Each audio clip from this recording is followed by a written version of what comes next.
know it. All the systems you traverse, roads left short over all dumb shit. They were curious orange. They were curious orange. They were curious orange. Afraid of blacks too. The Majority Report with Sam Seder. It's time to look in the mirror, America. Do you like what you see? I keep referring to Obama as the magic Negro. Do you like what you see now? Well, suck on this. It's just a mirror, America. Shared sacrifice by everybody. What could it do to you except reflect your image? I did nothing wrong at the Minneapolis airport. The Majority Report. Far more credible to me than PBS and Frontline. The Majority Report with Sam Seder. Ever get the feeling you've been cheated?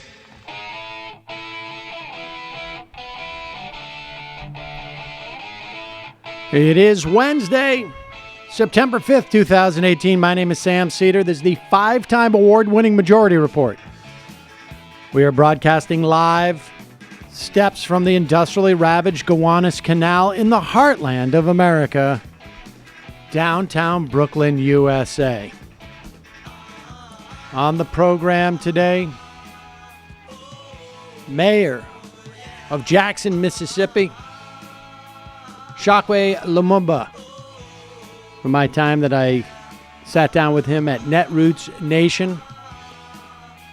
Also on the program today, handshakes and white power symbols aside, Brett Kavanaugh has a little fibbing problem. And it's a ton of fun, but honestly, F. Bob Woodward. Ayanna Presley unseats fellow progressive Mike Capuano. In the, well, not just Somerville, but in Massachusetts 7th. Also on the program today, Facebook and Twitter grilled on the Hill today. And finally, we're going to get to the bottom of this shadow banning stuff. Next up, for President Trump, protests should be illegal. And lastly, 20 Republican states' attorneys are in court to strip their fellow Americans of the protections, no pre-existing condition prohibitions to getting health insurance. All that and more on today's program, ladies and gentlemen. Yes, it is Wednesday, day 2 of our return back from vacation. And also the day, I have to say, is my kids have gone to school. Today was Saul's very first day. Yes, thank you, as a kindergartner. And I have received reports. They only do a half day on today because they want to make it as difficult as possible for parents to coordinate these things. But the reports are that he loved it. He was a little weepy this morning when I dropped him off. But he has more friends that he already knows in kindergarten than I think I've probably gone out with in the past 5 years. So he's doing fine. The era of the pajama boy is over. That's true. That's right. That's right. We are just about there. We are just about. I think parents of children know that kindergarten marks it's just a countdown in terms of how many months are left for you to have to wipe their buttocks. So yes, around 6 is when you no longer have to do that. 6? Yeah. Jesus. 5 or 6. Depends. Some kids are a little more advanced. Some are a little bit more babied. Don't put Saul's business out there like that. Yeah. Well, look, he's perfectly, if he wants to wipe his own ass, he can do that. I'd be perfectly happy with that. I get the sense that maybe he doesn't want to. He likes the power play of it. Hey, one. Dad, get in here. I got something for you. It's LBJ move. It turns out it's total LBJ. All right.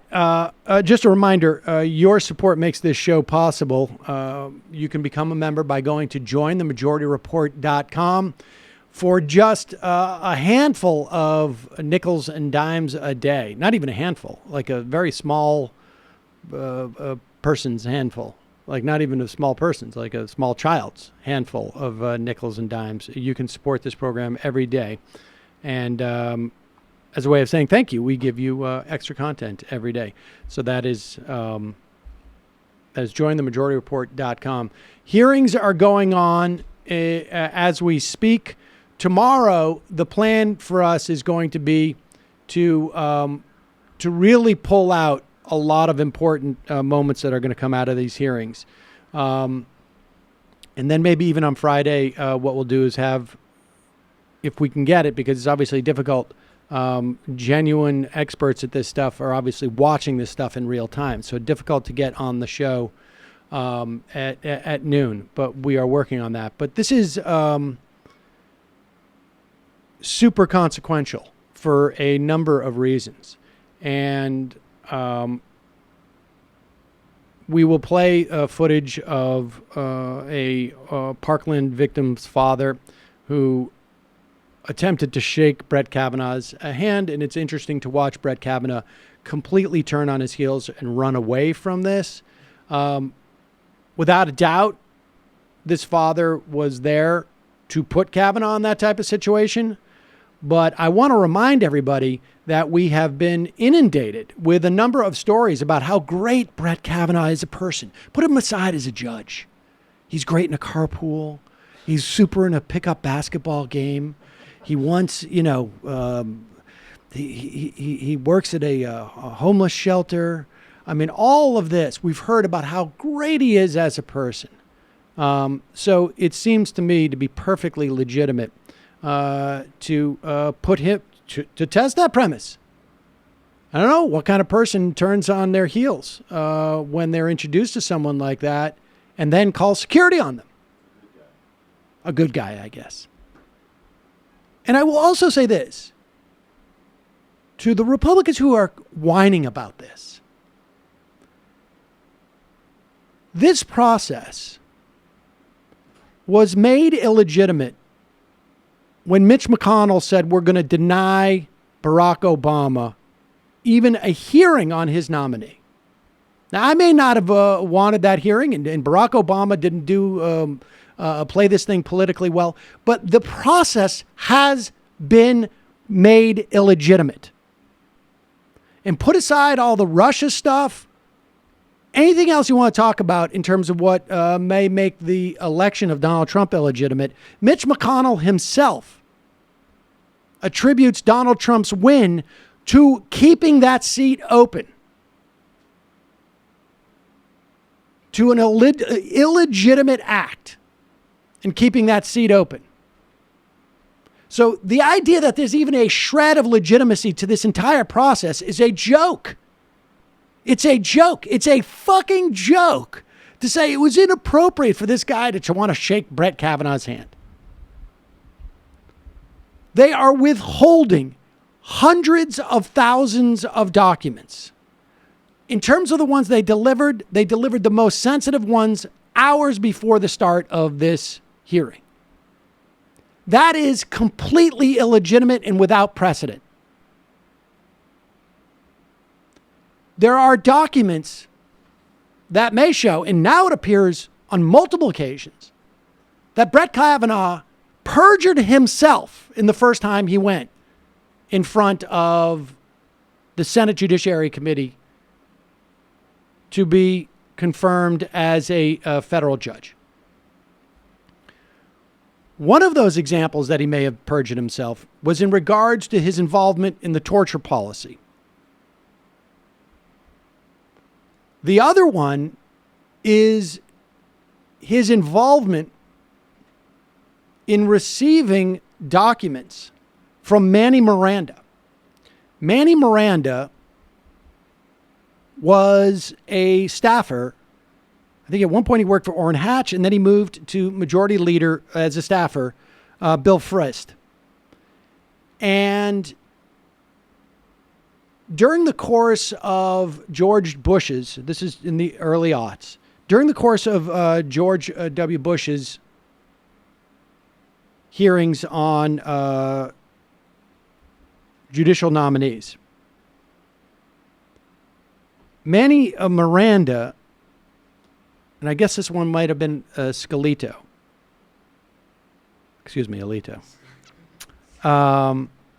That's what we called him back in the day. I transported back. Manny Miranda apparently broke into the computers and or received from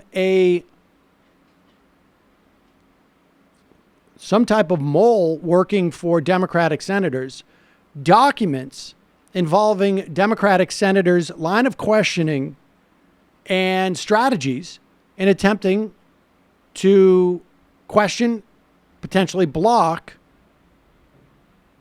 George Bush's judicial nominees.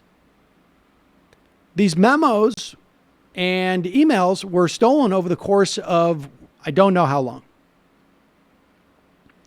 And you will see Patrick Leahy ask Brett Kavanaugh, as when you were White House counsel, did you receive any of these emails? Now, Brett Kavanaugh does not know what documents Patrick Leahy has looked at.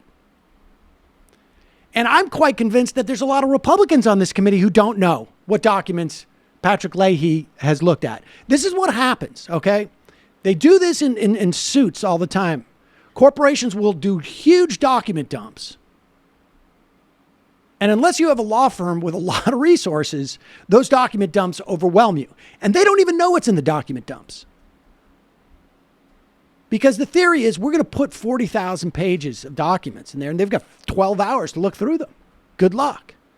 But sometimes this stuff, particularly when it's digital, if you have the right search terms, you can find some stuff. So back in the day, not only did we don't know who got these memos, we have an idea who may have gotten them after this exchange. We know the Wall Street Journal got them and wrote an op-ed about it. We know some right-wing judiciary organization got them, wrote stuff about it. The Capitol Police were called to seize the Senate Judiciary Committee's computer servers. And the Sergeant at Arms of the Senate did an investigation. This guy, Manny Miranda, had to resign from the Senate. And the Sergeant of Arms said to the Justice Department, referred it to the Justice Department for a criminal investigation into violations of lying to federal law enforcement and then other computer crimes. And of course, the Bush administration at the time, of which Brett Kavanaugh was of counsel, refused to pursue any investigation.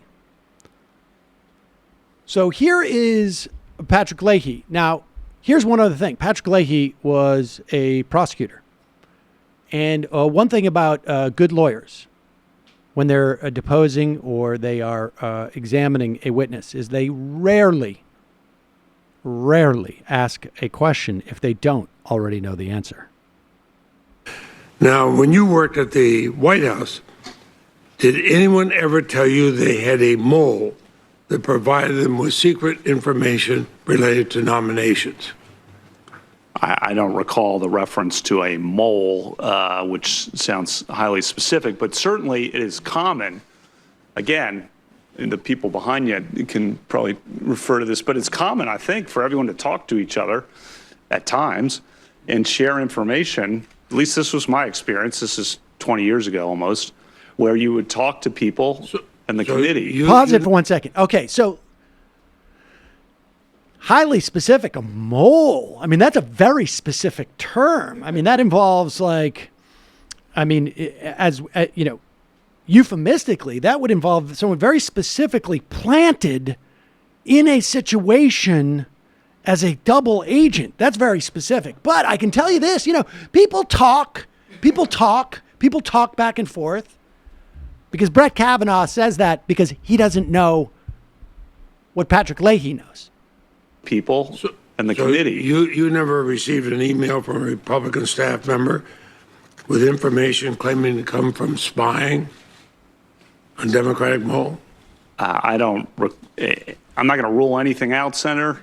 But if I did, I wouldn't have thought that anything. I wouldn't have thought that the literal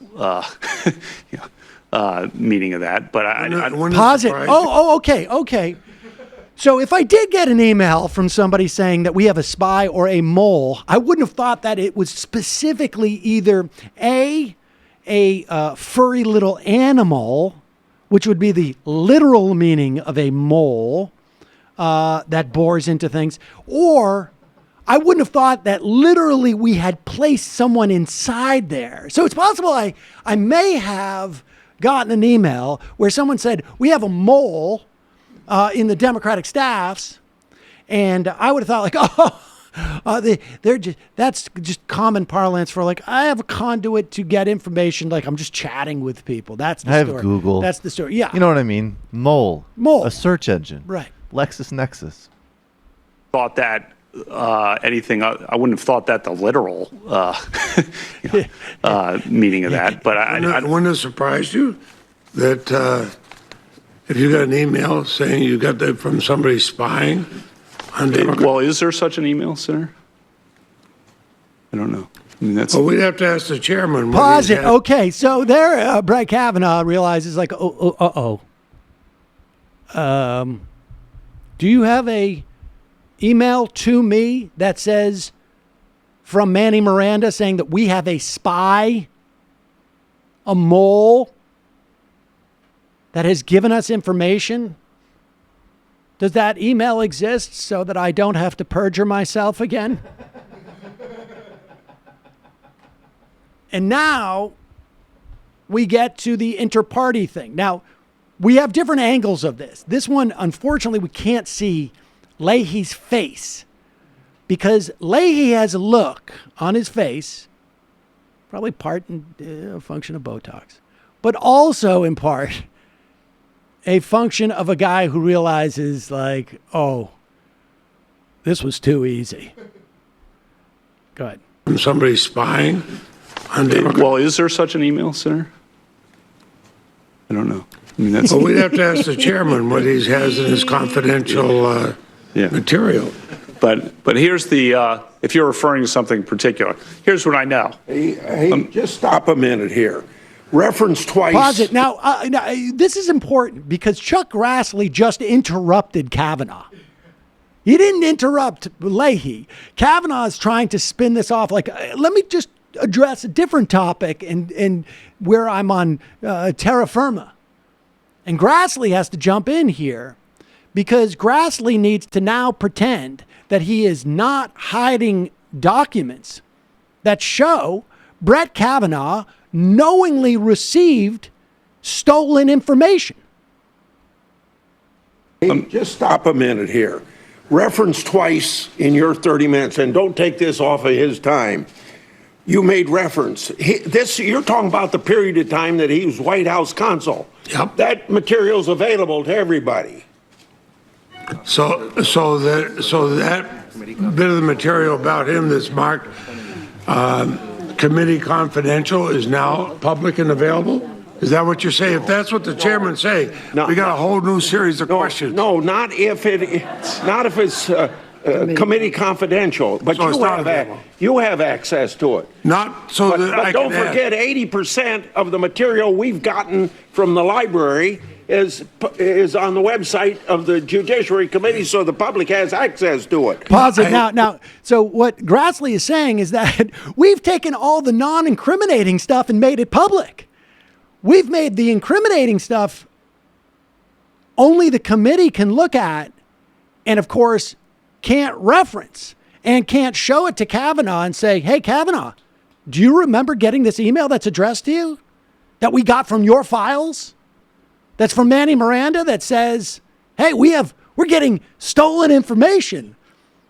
This is stuff you can rely on because it's stolen. This is not speculation. This is not One guy is at a bar with another staffer. This is for reals. So much so that if I'm Manny Miranda and I could project into the future after I'm sending you this email, that the Sergeant of Arms is going to recommend criminal proceedings on this. Now, Manny Miranda was not aware of that at the time. But Grassley's got a problem because Grassley did not realize, Grassley may not even know these documents are there. He's just trying to claim like we've exposed everything. But Leahy's saying like, well, if you got no problem with these documents being made public, then make them public. On the website of the Judiciary Committee so the public has access to it. No, proceed. I want Judge Kavanaugh. Now Leahy goes on to say, I want Kavanaugh to be able to look at these documents so he can answer the question. It's unfair that I know that he got an email saying that we have a Democratic spy, we have a Democratic mole.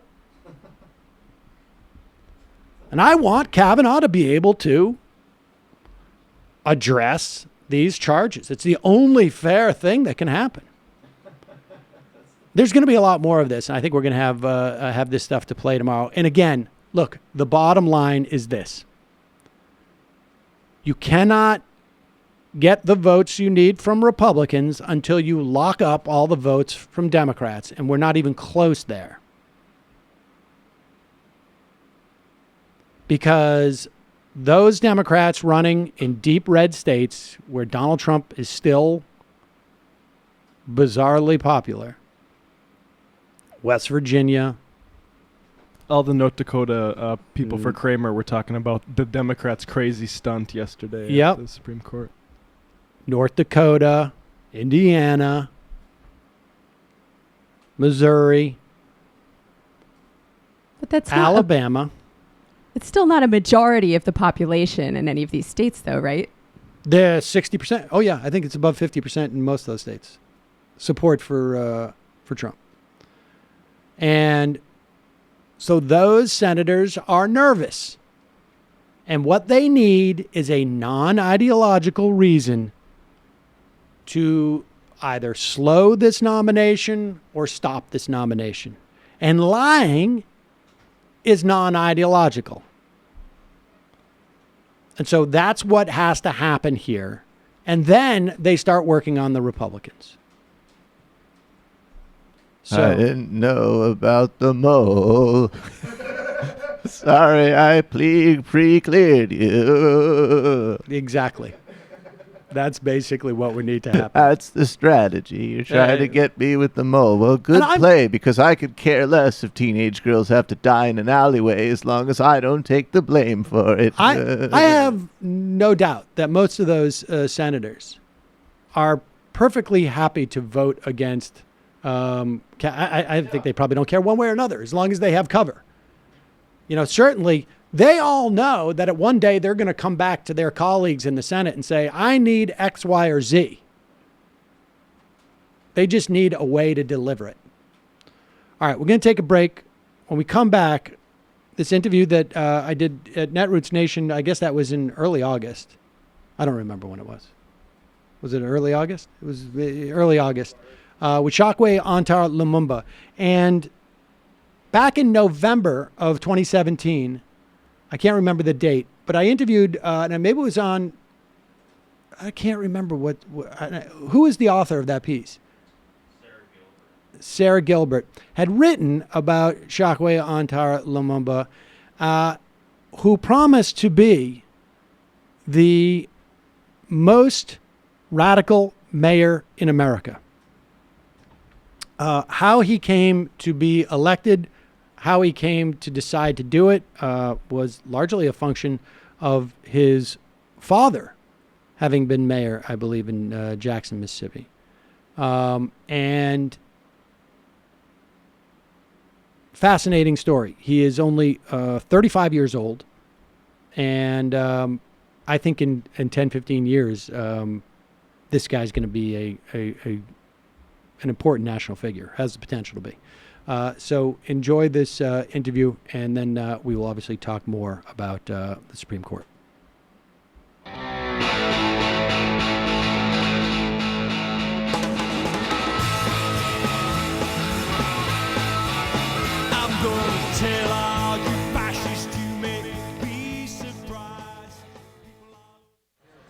Okay, continuing our coverage, Netroots Nation 2018. I am sitting with Chokwe Antar Lumumba. Correct. He is the mayor of Jackson, Mississippi, and we'll work our way back on. Your family has a long history with the city, but when you got elected, you made a vow to make Jackson, Mississippi, the most radical city on the planet. What's the plan? What's the plan? Yeah. Well, I think the plan is to re-envision the way we see electoral politics and how we see governance. Typically, we allow someone to step up, tell us their vision for our lives, and make all of the plans for us. And so I think that we have to take charge and demonstrate self-determination and control of governance for ourselves. And so it's a process by which we're trying to give people more voice. It's a process where we're trying to bring things like participatory budgeting.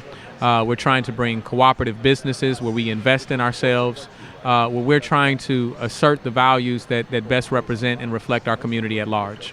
All right. So what are the processes that you follow to start to implement those type of things? I mean, well, we've already initiated people's assemblies, which are a convening of a quarterly convening of the community, which is spread around the city. We move to different locations to meet people where they are, where we present critical issues that we see as a community, where we not only see it as an opportunity to engage the community and inform the community, but to be informed by the community.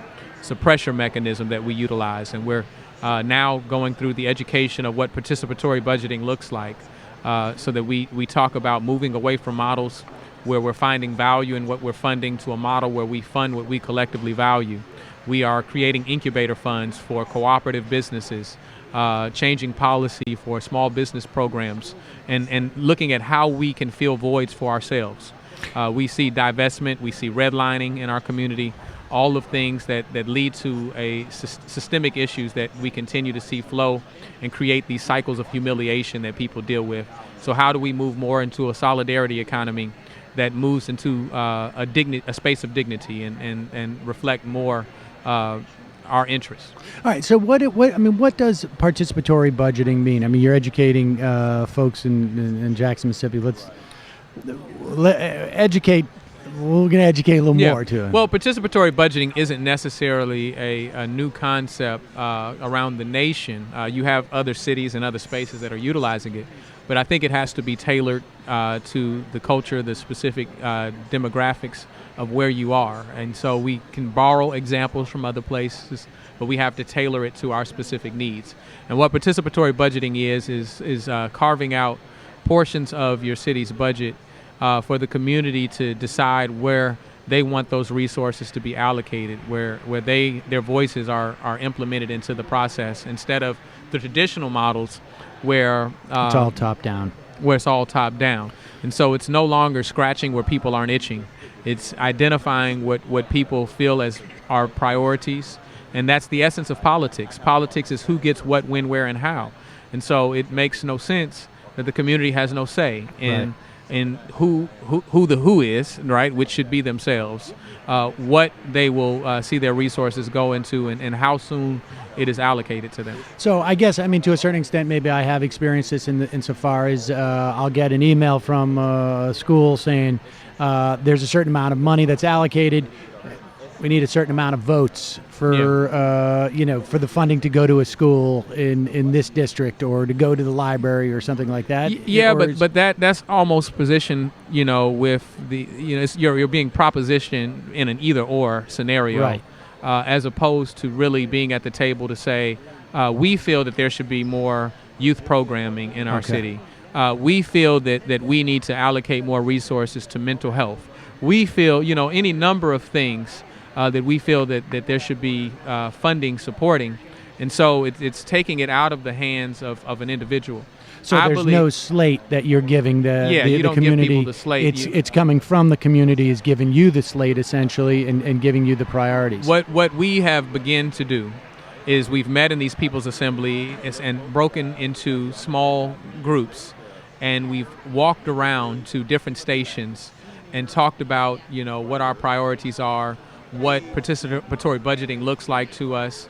And at each one of these stations, it asks a critical question about your values and what you want to see emphasized. And from there, we broaden, what has come out of those conversations and form the initial slate of questions so that it's not propositioning people under a premise that we already kind of understand what your values are. Yeah. And so how much of the budget is allocated for that? Now, where we are in Jackson is we have not started allocating our budget towards that. We're going through the education process of merely introducing to people the concept of what participatory budgeting is. And once we do that, then, we are preparing our team with the city to allocate a specific portion. Do you have a sense of what that's going to be? It'd be reckless of me to say at this time, so I won't say that. Yeah. All right. Yeah. And how much? Well, so let me ask you it this way: how much? What will be the functions that determine that amount? I mean, obviously, one of the functions is going to be any of the pushback you get back from already invested, I guess, recipients of what the budget was last year. Yeah. Well, what I do is, if those recipients value their programs, then I encourage them to go be a part of the assembly and demonstrate the importance of their programming to the community, so the community can make that decision, and it leaves them far more informed. But the other things that determine that is the state of the financial strength of the city. Right. One thing that I've been dealing with, quite honestly, in my first year, is establishing a foundation that we're able to pursue our objectives. Jackson has been in a relatively weak financial structure. We have a lot of general obligation debt that is owed, and it's been a can that's been kicked down the road for a number of years, and so now, it's upon us. And so early on, we have to figure out how we get beyond that mountain of debt that's in front of us. I don't know much about the demographics in Jackson. I don't know much about tax base, but where do you, when you look out at I presume if you're dealing with that type of debt that's been kicked down the road, it could cut either way. You could have had plenty of resources and people just didn't want to deal with it, or there could be a lack of resources and people didn't want to deal with it. Well, hindsight is 20/20. Sure. And some of the decisions, I may have felt were bad decisions at the time. Some of the decisions we've learned that they have not been as helpful to us as we may have hoped. But Jackson's demographic is an 85% African American city. The state of Mississippi is 40% African American. And so we've seen divestment. And so you've seen people leave. One of the higher demographics, or one of the greater demographics that we're losing at a rapid pace in the city of Jackson and the state of Mississippi, for that matter, are millennials. And so Jackson really has an opportunity unique to most cities to audition to millennials, but we're not taking advantage of it. Jackson is a college town, really. You have 40,000 college students in Jackson. You have 7 institutions. And so we need to identify what are the quality of life things that young people enjoy. And so that's one of the things that we're taking a strategic approach to. But how do we, implement these kind of ideas so that we build the future of Jackson today? How do you retain those people who are coming in 4 years at a time and have them start to build businesses and be a part of the community? Well, you create an environment which is conducive to their success. Promote opportunities for them to explore new business opportunities. As the rest of the country is in this arms race for Amazon, we should be building the next small business that can operate in a way that they're able to grow and develop and ideal, kind of the next Amazon, right? Whether you want, the good and bad of that. I'm not really speaking to that. So that's one. But two, one thing that we've embarked on is Mayor and the Millennials Council. So that we talk directly to millennials about what are the quality of life things that they look for. And so, and why they have not found a place like Jackson to be desirable to them. We find that millennials like urban spaces. They like walkable cities, which Jackson is not. Mm-hmm. How do we make our city more walkable? They enjoy things like public art. You have a new generation that doesn't care for a car as much as previous generations. Right. Bike share programs, all of these things that are important to present them with. But also focus in on what are the opportunities that are established there. And so that's why I talk about, the development and the importance of small businesses, but the importance of cooperative businesses. Businesses, any business, a small business, even a black business, in a capitalist environment, is a business that is about exploiting markets. And so once it is taken all from the market that it is currently in, then it will eventually leave for what it sees as a better market. Right. And so Jackson is not a city that has a problem producing wealth. It's a city that has a problem maintaining wealth. And so we need businesses which a part of their mission is not only bringing in profit, but serving the community, having that reciprocal relationship where within its mission and its values is to promote and uplift the community at the same time as pulling in wealth. And cooperatives necessarily do that because you have buy-in from a far greater scope of people. And it's not necessarily an original idea in Right. Mississippi. If you look at the history of people like Fannie Lou Hamer, who organized poor black farmers in the Mississippi Delta, I think that the thing that is somewhat new is expanding our understanding of what a cooperative business can be. And a cooperative business can be essentially anything. And as we talk about this socialist notion that people get sometimes fearful of, if you really take a snapshot of where our country is moving and where the world is moving, then you find that cooperative and businesses are being embraced far more than what people realize. Sure, and there's federal legislation out there now to provide low-cost federal loans, I think, for companies that have been privately owned, and you have a private owner who wants to sell it, and this will allow the workers to buy. But what I think strikes me as possibly new is having a city do it. Mm-hmm.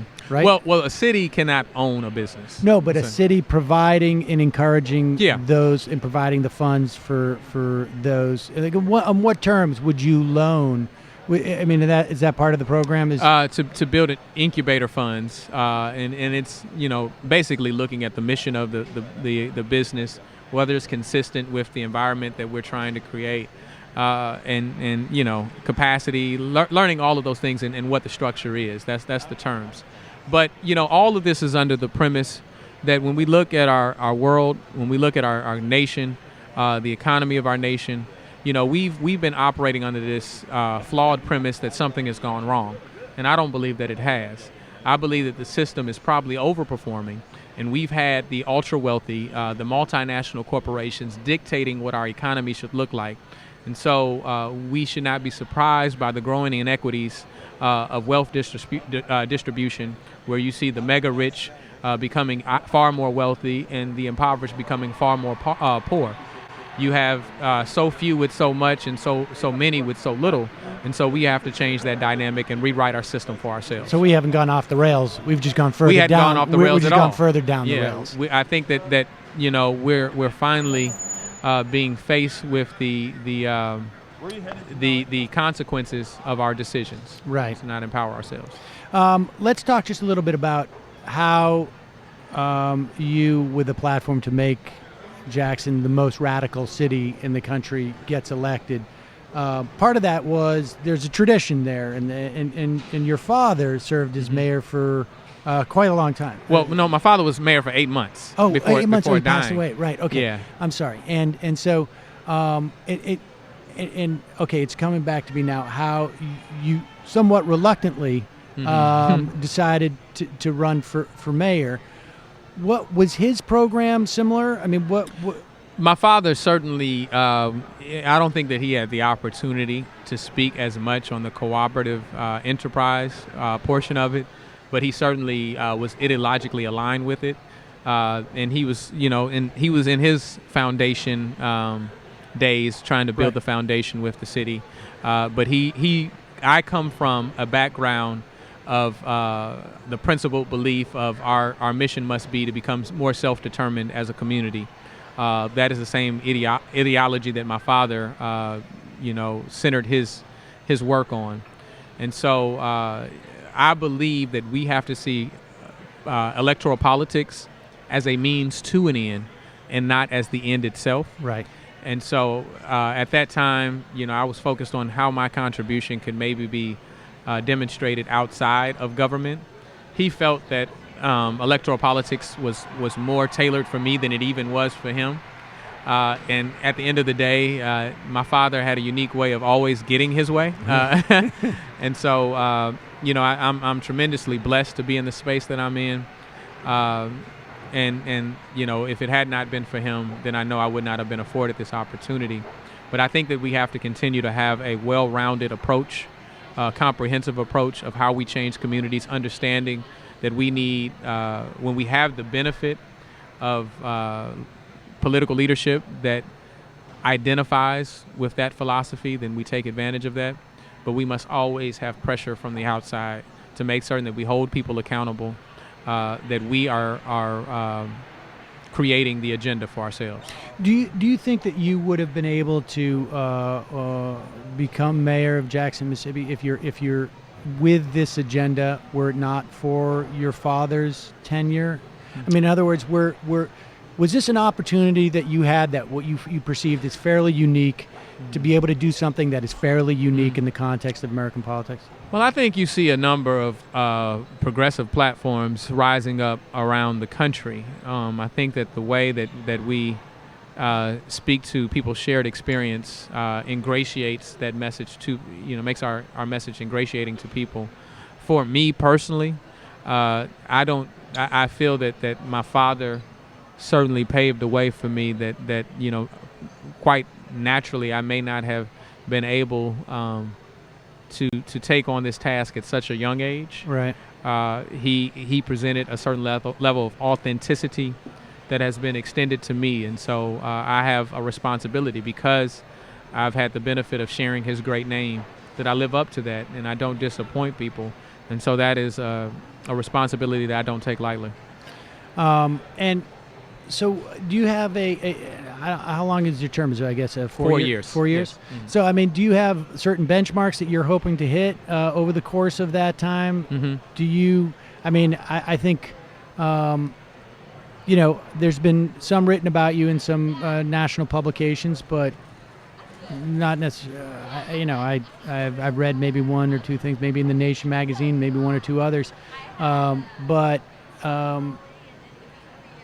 Do you have benchmarks for where you're going in the next 4 years? And then to the extent that some of these ideas can be spread around the country, and I guess as a subsidiary to that question, when you see Alexandria Ocasio-Cortez going around, I think, at one point she'd go win her election, but going around and trying to create a, maybe caucus is too specific of a word, but some measure of solidarity across the country with politicians that running for different positions. I mean, is that a potential model that you see down the road?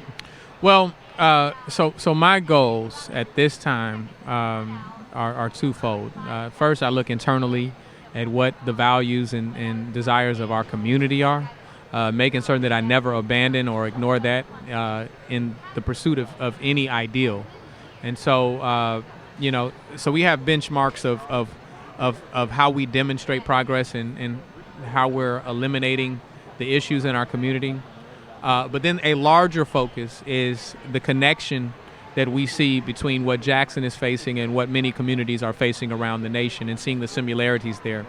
And so we believe that Jackson should be a model for the rest of the nation.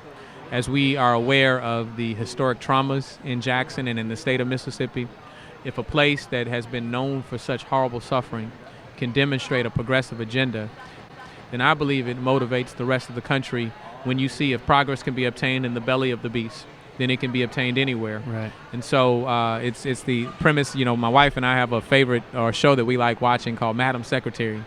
There was a quote on that show a few seasons ago. That's not the show I would have guessed. Yeah, well, she picked it out for me, but I do enjoy it. It's entertaining. Okay. And so the husband says, what do you do when you see a lack of integrity everywhere you look? You find it in yourself, and you begin to change the world from right where you're standing. And that really, I thought, summed up what our mission must be, is that in Jackson, we have to find integrity for ourselves. We have to find investment for ourselves. We have to find, the ability to rescue ourselves. and make that a model for other communities to follow. Make that, something that becomes contagious, that breaks out, and people begin to realize that we have to abandon these traditional models of governance, that we can't stand for, bigotry. We can't stand for all of these dehumanizing ideals that have, somewhat been promoted recently, and we need to make that, when someone takes a bigotous position, we should make them feel uncomfortable in that. Right. Is there tension between that goal of changing the process of government and, I imagine, when you decide to run for mayor, you have some ideas of your own about what will be good for the community? I mean, is there some tension there between the sort of like that process of having as much democracy and allowing the community to have self-determination and direct the government, but at the same time you come in and you're like, I know early child development intervention is really helpful to education or whatnot. I'm just there certainly are circumstances that arise that create the potential for that tension, but I think what really keeps me at bay for what may be my own ideas, and I believe in a concept of revolutionary elitism, where you feel that you understand issues better than everyone else, that you have a greater grasp on the issues, and that can lead you into pushing an agenda that really reflects your ideals. And if you can only organize people who think like you, you're not much of an organizer. And so I believe that I have to be principally situated to submit myself to the collective genius model, where I embrace and give people opportunity to be a part of a democratic process and listen to them. Now, that doesn't mean that I don't get on a microphone and share what my convictions are. It doesn't mean that I don't say why I think that this is helpful to us. And that should just be one voice in a greater conversation. So you engage in that process in the same way you say to these agencies, if you want to be part of the budget, go in, sell it to the community. Yeah, I have an opportunity to share with them, and I think, I would hope that my perspective carries some level of weight with the community. But, Is it helpful being in a city that is 80% African American, insofar as that, like, you don't have to be as you don't have to tiptoe around sort of the racial history in this country and the presence of white supremacy in, I mean, one of the stories about Barack Obama, I don't know if it's a story that I necessarily believe, but he was either justifiably or not inhibited in some respects by how a black man is supposed to behave in the United States, and he doesn't want to be seen as being president of black people and all those type of things. I can't remember the author who wrote something to that effect, but I had an extended conversation with him about that. But leaving aside the validity of that question, for you, is that give you a certain amount of space that most black politicians don't necessarily have? Well, I think that, I would be disillusioned if I didn't say that it accounts for a certain level of psychological safety. But I guess, what I feel liberates me most is, kind of a clear perspective of what I'm trying to get out of the entire process. If it's about political ambition for me, then maybe I'm a little more careful, to make certain that I don't ruffle some people's feathers. Right. But if my end objective is just to empower my community, just to change a condition, then I feel liberated to speak to that. And so I think at the same time, even as liberated as I may be to speak to that, I have to recognize the limitations in the role. And so, and understand what is, a larger systemic issue, as opposed to just a matter of who's holding what office. The analogy that I use in some executive leadership spaces is the analogy of the plantation. On the plantation, you had an overseer, and sometimes the overseer was black, sometimes the overseer was white. And if you had a black overseer, maybe he didn't beat you quite as bad. Right. Maybe he beat you worse. Right. But no matter whether your overseer was black or white, you were no more free. And so your problem was never with the overseer. Your problem was with the plantation itself. And so we have to start identifying the systemic issues that ultimately plague us, because there are limitations in just merely identifying who runs the plantation, you know? Yeah, interesting. All right, let me just ask you, I'm curious as to what some of the authors or books that you read that are inspiring to you. I'm just curious. I couldn't go without mentioning the autobiography of Malcolm X. It's a very important book to me. As I thought about becoming an attorney, I read that Malcolm wanted to be an attorney. And so I said that, maybe I need to pursue being the attorney that Malcolm would have been, right? I've read a book that talks about the civil rights movement called We Will Shoot Back. That's an important book. And there have just been a number of things. One of my favorite books recently is by Chimamanda Adichie that my wife presented to me. We Should All Be Feminists, allowing us to explore even, our own discriminatory practices as men, identifying that as a man, I am sexist.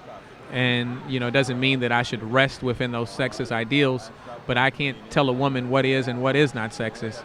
I have to, listen and explore ways to break free from that practice.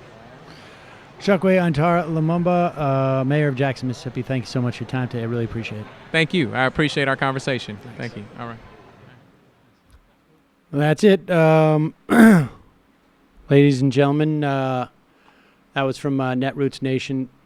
Really fascinating guy. I think we're going to be hearing a lot more from him in the coming years. I certainly hope so.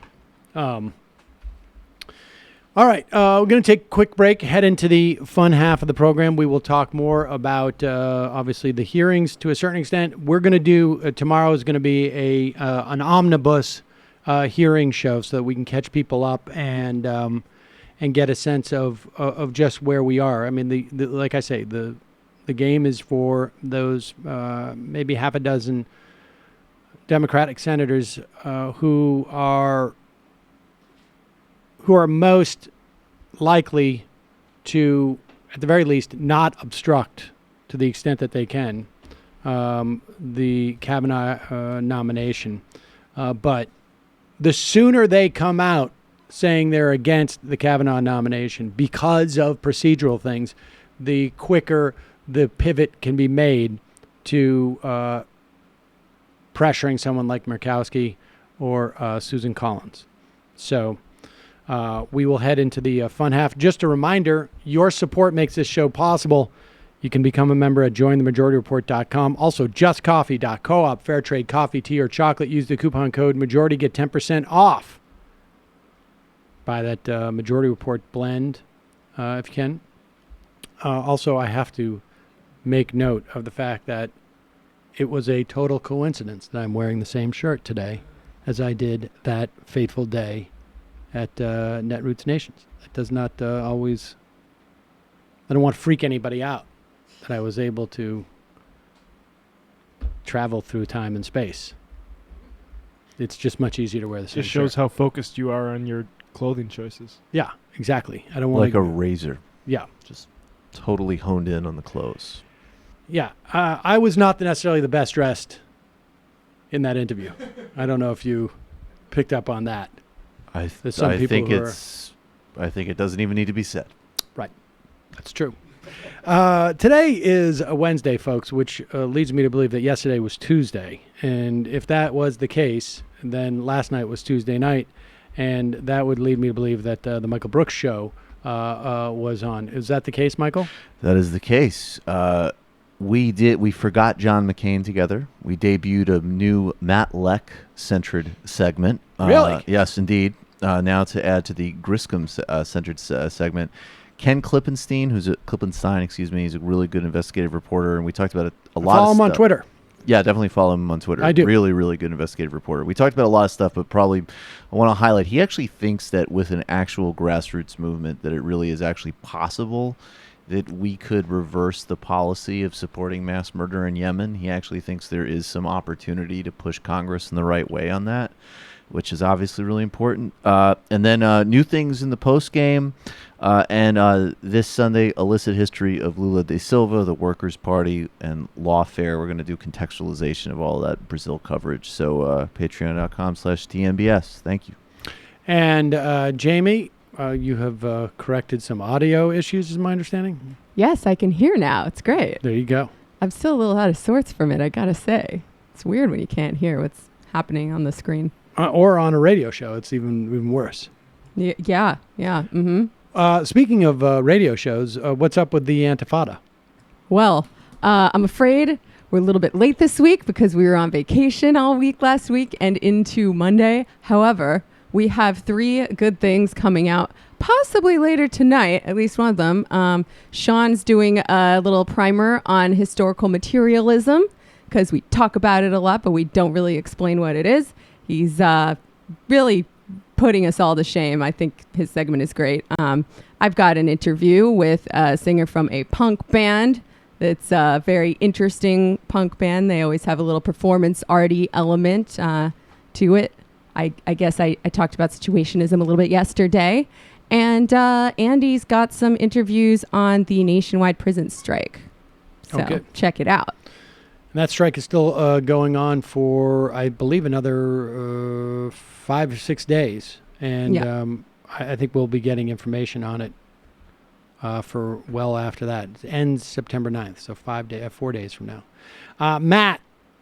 There's a new literary hangover this weekend on the barbarous years of recent history. It's kind of a new type of episode where it's just us sort of casually discussing a history book that we've all read. So people might like that. That might be more frequent member content. Interesting. All right, folks, we're going to take a quick break, head into the fun half. The number is 646-257-3920. 646-257-3920 is the number if you want to be part of the program. We'll be right back after this.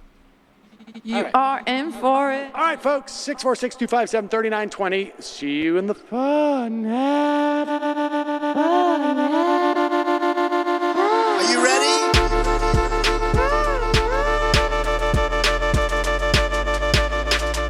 Who sent us this? Alpha males are back. Boy is back. And the alpha males are back. Just as delicious as you could imagine. The alpha males are back. Boy is back. And the alpha males are back. Just wanna degrade the white man. Alpha males are back. I take all of it in my throat. Alpha males are back. Almost says what? The alpha males are back. You are a madman. And the alpha males are back. I am a total cunt. Can we bring back DJ Dannerky's song, please? Yeah, or a couple of them. Just put them in rotation. DJ Dannerky. Well, the problem with those is they're like 45 seconds long, so I don't know if they're enough of a break for people. That's fucking nonsense. Hey, folks, reminder. I do not have Parkinson's. And the alpha males are psych. Fuck 'em.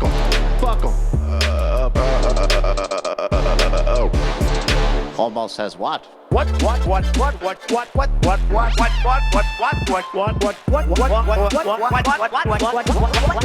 Almost says what? Hell of a lot of bank. Hell of a lot of bank. Hell of a lot of bank. Hell of a lot of bank. Hell of a lot of bank. All lives matter. Have you tried doing an impression on a college campus? I think that there's no reason why reasonable people across the divide can't all agree with this. Psych. And the alpha males are back. And the Africans are black African. And the alpha males are back. And the Africans are black. See Donald Trump out there, Doesn't a little part of you think that America deserves to be taken over by jihadists? Keeping it 100. Can't knock the hustle. Come on! Fuck 'em. Fuck things I do for the bigger game plan. By the way, it's my birthday! Happy birthday to me, Jew boy! I have a thought experiment for you. And the alpha males are back. Africans are black. Alpha males are back. Africans are black. Come on! Come on! Someone needs to pay the price for blasphemy around here. I am a total Pussy. All right, we are back, ladies and gentlemen. It is the fun half.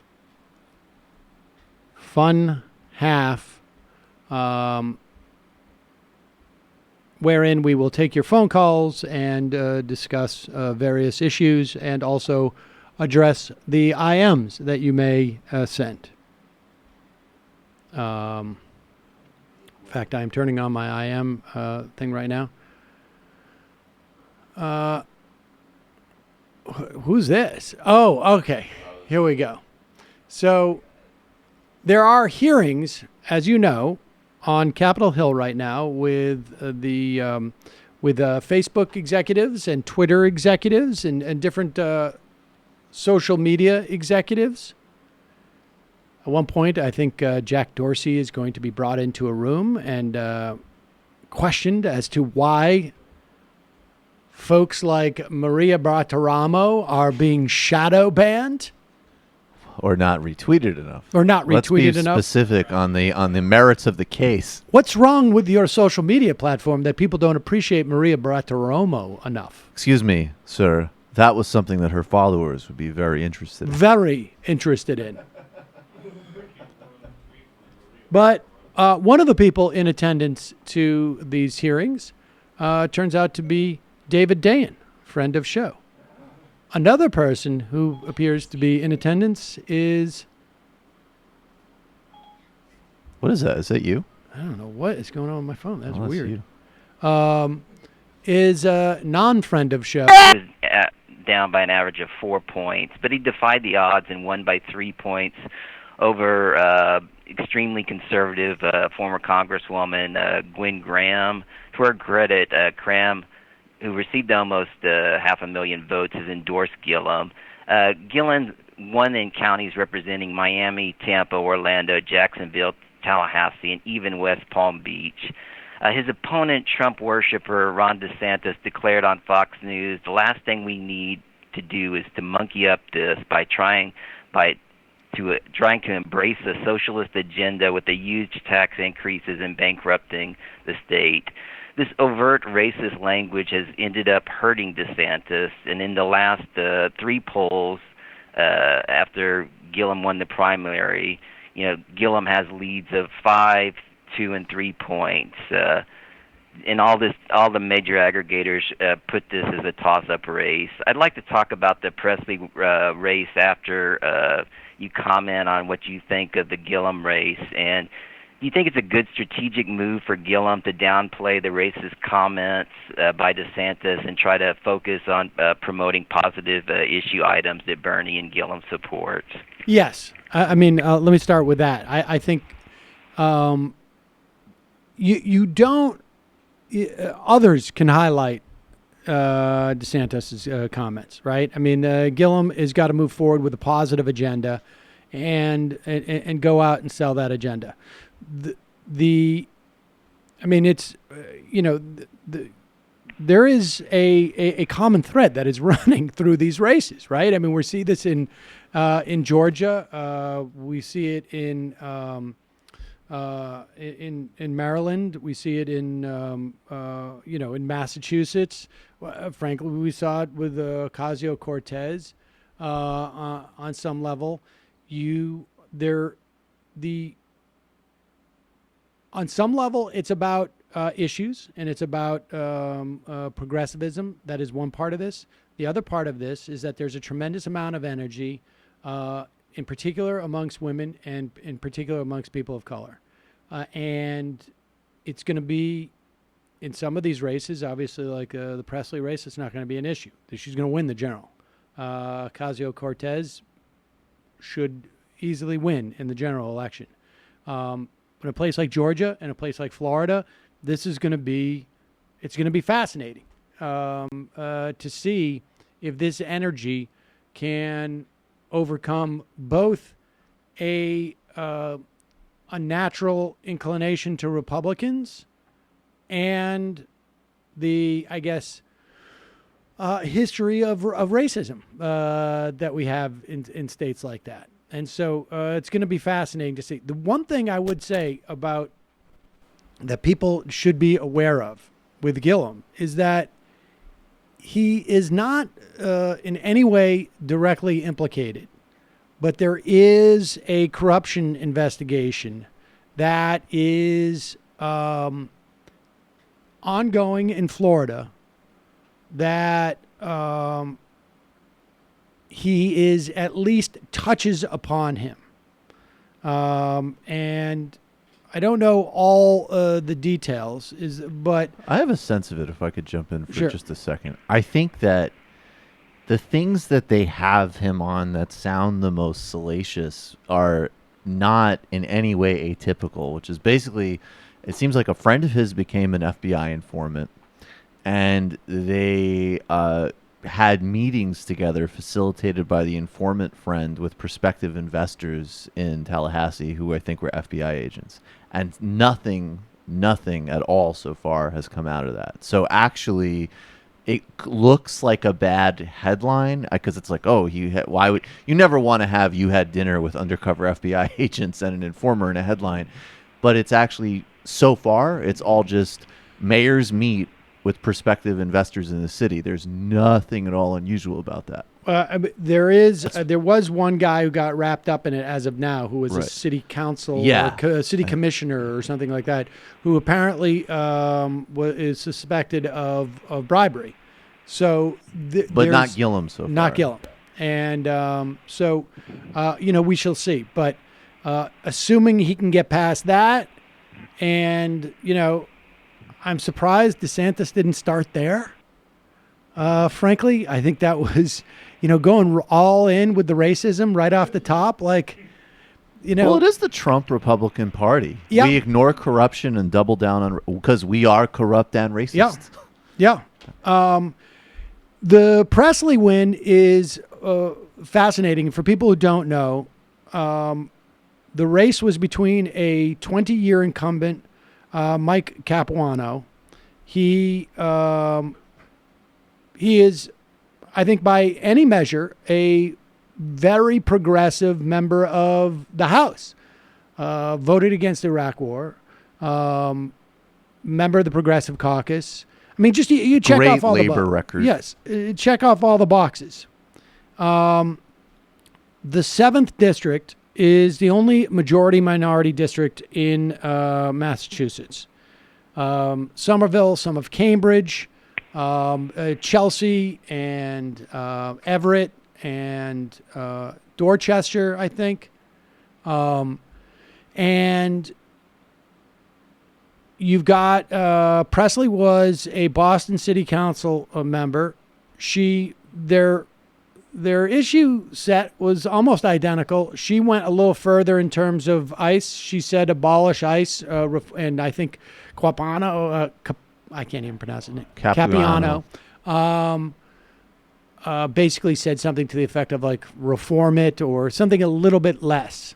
And so I don't know that it was really about issues as much as it was about new leadership and a leadership that is more representative of not just of the people that they're representing, but of voices that have been historically excluded from the conversation.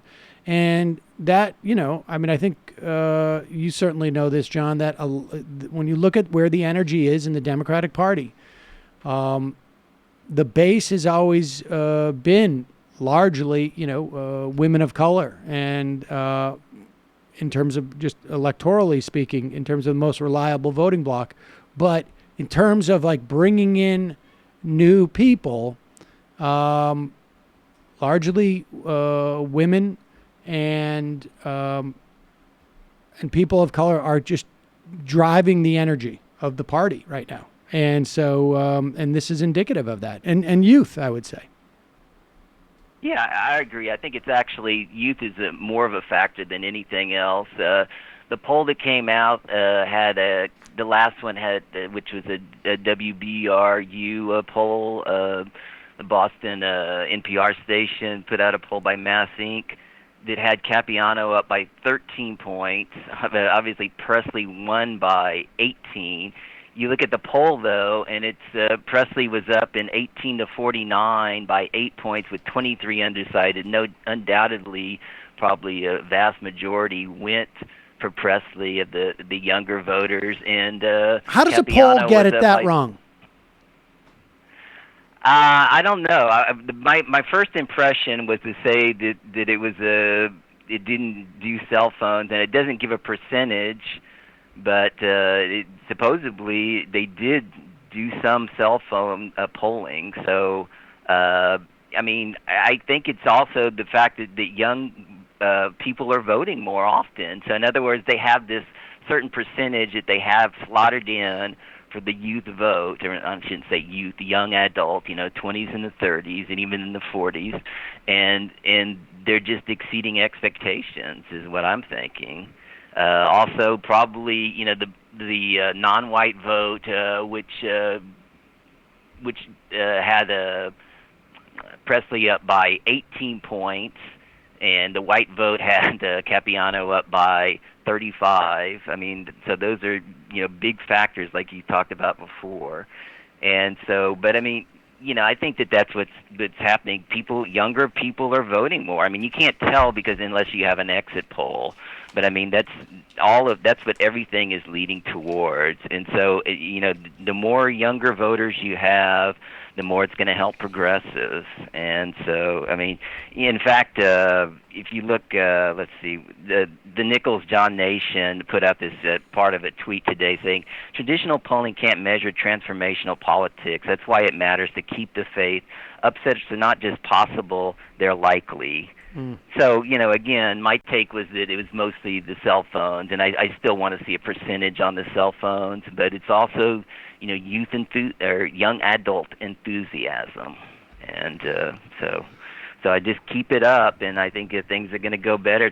Tomorrow night, you got Kerry Harris's race in Delaware, again, down by 31 in the poll, and down by 32 in the poll, but, Presley overcame a 31-point margin. So, go out, and if you're in Delaware, vote for Kerry Harris. She's a great candidate. I know y'all talked about her quite a bit. And in next Tuesday in the Rhode Island race, what's his name? Mr. Brown. What's his name? Matt Brown is his name, running for governor, endorsed by Our Revolution and Justice Democrats, running against Gino Romano, one of the most conservative governors in Rhode Island, and she's has a negative rating overall. And even if she wins, she's going to have a tough race against the Republican. But it would be great if we could see another upset. It's just fantastic to see all these upsets coming. So it's a Carper big, and Romano big are event. horrible. Here at the end of the primary season, of course. In 8 days, the big event in New York with Zephyr Teachout and Cynthia Nixon. All right. And Julia Salazar. All right. Thank you. Appreciate it. Thanks, John. Yeah, Carper and Romano are not Mike Capuano. Those are right. These are very different. Two of the worst Democrats in the country by far. And look, here's the thing: there is an argument, like a bird in the hand is worth two in the bush, and Capuano was a very reliable progressive vote, and so there's always some risk associated with something like this. You don't want to lose any of these votes in the future, but it's also important that the Democratic Party begin to reflect the various constituencies of the Democratic Party. And certainly when you have a majority minority district, that's a prime place for that to happen. I mean, that's the low hanging fruit. And, there was an interesting piece that was out the other day about how we're seeing more people of color who are running for office, winning nominations across the country. But in terms of the infrastructure, in terms of the advisors and the consultants, still super lily white and male. And that is a problem, that having more people of color, women of color, men of color in office is going to slowly correct. But here is Ayanna Pressley when she found out she won, beating out 20-year incumbent Representative Michael Capiano. Sorry.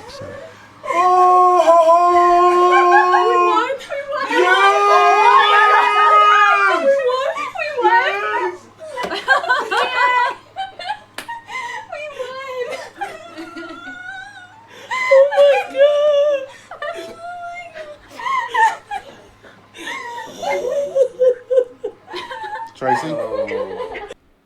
Goddamn, woman. Act like you've been there before. That was so You cute. saw me in That 2004. really I was up cute. there on that stage in Boston. Was that her daughter going around? I've got a strut in the end zones. You've been there before. Now, I'm trying to not think the of, first like- walk in the park. Goddamn. So I hope that white boy was crying, though. That was Massachusetts 7th District. Dribbling some trying- rigatoni on Did I himself, see the Capuano. stat? Did I see the stat right that there's never been a black woman elected to Congress? There has in never New been a England? black Not in- person elected to Congress, I believe. Oh, no, In- Edward Brooks Edward was Brooks in the was a Senate. senator, right? Definitely not. Back in the 70s, Yeah, maybe? and I mean, I also remember- Connecticut is about to elect. There was a couple weeks ago, first black woman. Connecticut is on her way to the House as well. From Which New is Haven. also shocking. Yeah, also It's about, totally I mean, shocking. I'm from Connecticut. I'm not that shocked. It's a very white dominated place, despite having some diversity in the cities. Right.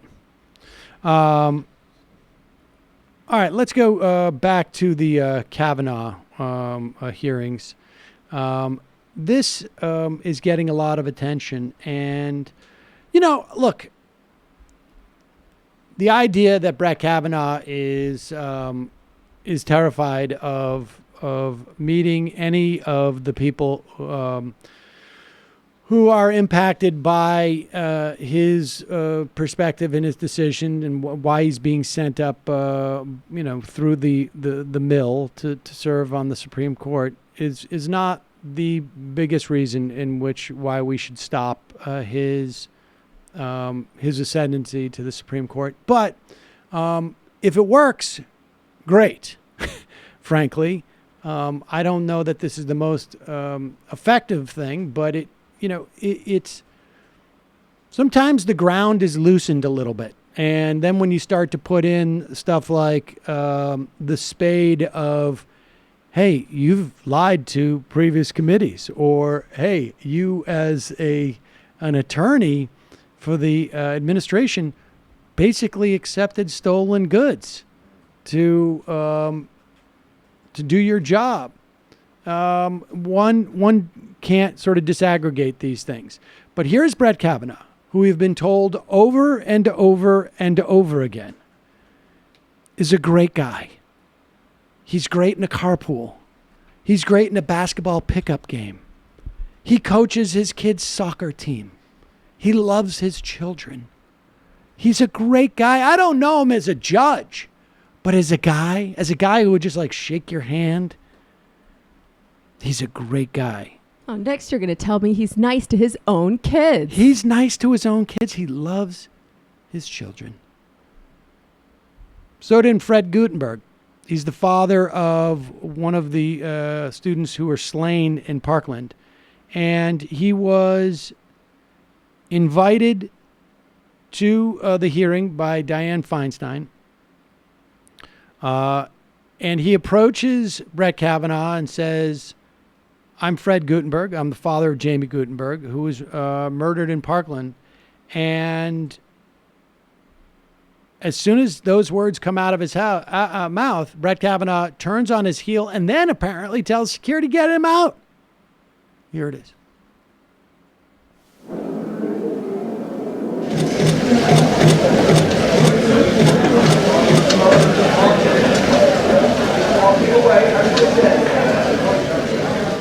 Here's the other angle where you can really see him. He turns, he looks. Oh, I'm about to shake your hand. Oh, I'm going to walk away. You know, that is just a very strange reaction. Like, now maybe the guy's nervous, but he stops enough to listen to the guy. And it's not like, look, it's not like you're out on the street, right? It's not like you're like walking down, you know, I don't know, Flatbush Avenue at 2 a.m. and somebody Trying comes to get you to taps. sign something. Yeah, he sort of taps you on the back of your back and goes, hey, listen, can I? No, you're in the middle of like a high security environment. Well, but to be fair, maybe he's concerned that the guy was a mole. Oh, that's true too. There's a lot of moles around here. But instead of shaking his hand, he just walks away. I don't know what that says about his inner character, any more than I know what being a good member of a carpool says about his inner character. But if one piece of evidence is going to be submitted to the court of public opinion, why shouldn't the other? You know what I love is how unbelievably low the bar is on these types of like. I don't know if you remember this, but I think this is we covered it. It was one of my first weeks on the show, and it was Mitt Romney getting the Republican nomination. And this guy told this long, convoluted story that essentially, like, his boat got undocked in, like, what's the town in New Hampshire? Anyways, a wealthy lake town in New Hampshire. And so first we're sitting there like, does this guy really want to reinforce that, like, Mitt Romney's, like, you know, hanging out at, like, a lake, you know, with like yachts, right?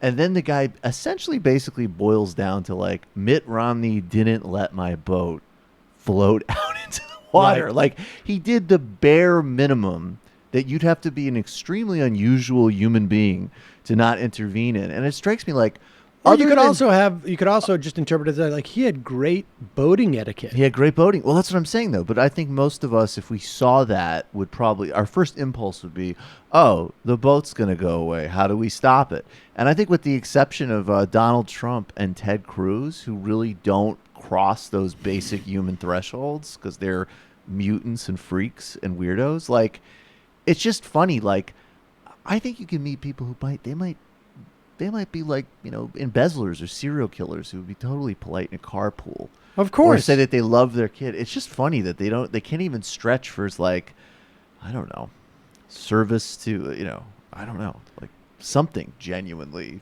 unusually nice that maybe they did in their personal life that has nothing to do with their politics. But anyway. Here is the next less than substantive moment from the hearing yesterday. Brett Kavanaugh, one of his assistants, I think she was a former clerk of his. She's now a Republican operative. Zena Bash was sitting behind Brett Kavanaugh over his left shoulder. Zena Bash worked at the Trump White House as a special assistant on regulatory reform and legal and immigration policy. So we don't know if she worked with Stephen Miller, but hard to imagine that you're in the White House and you're talking about immigration and you don't work with Stephen Miller. She currently works as a senior counsel for Texas Attorney General Ken Paxton.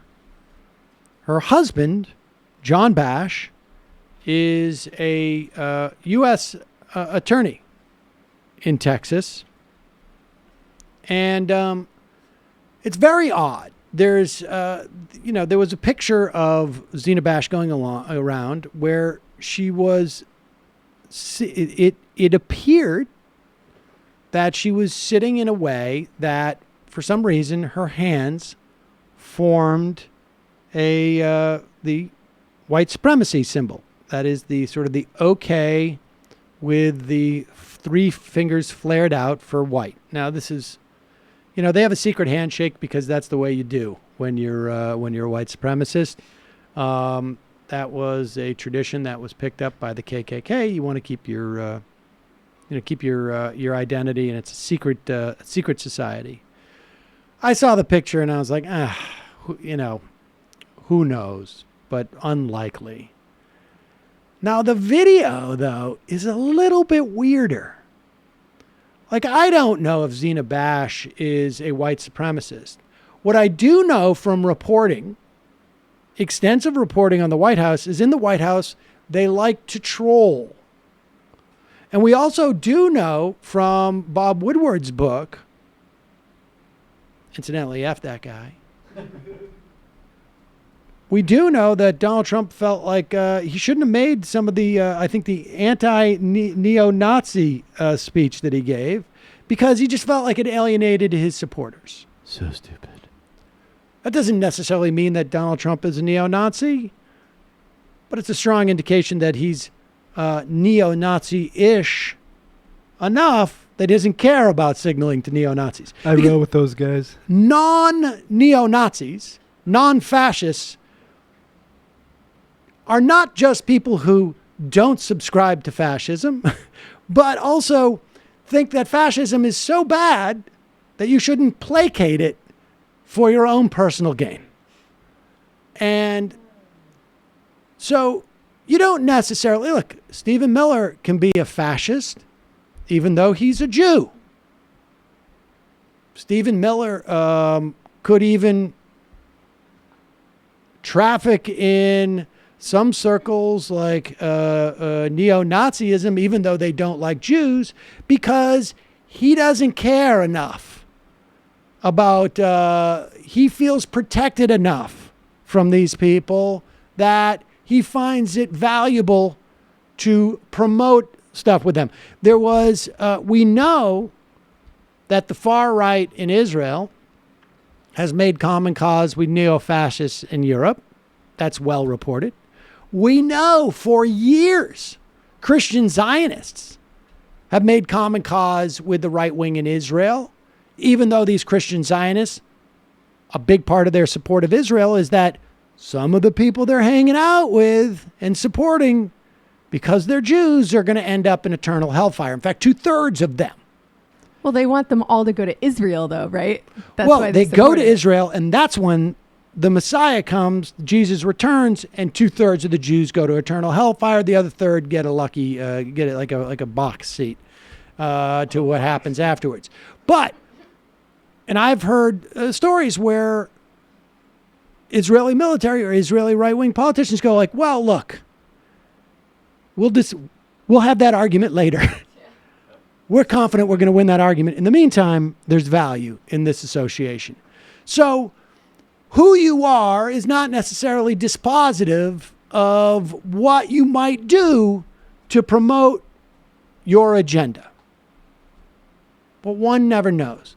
But what I thought was very odd about this video was Mrs. Bash gets a text and then seems to purposely react to it.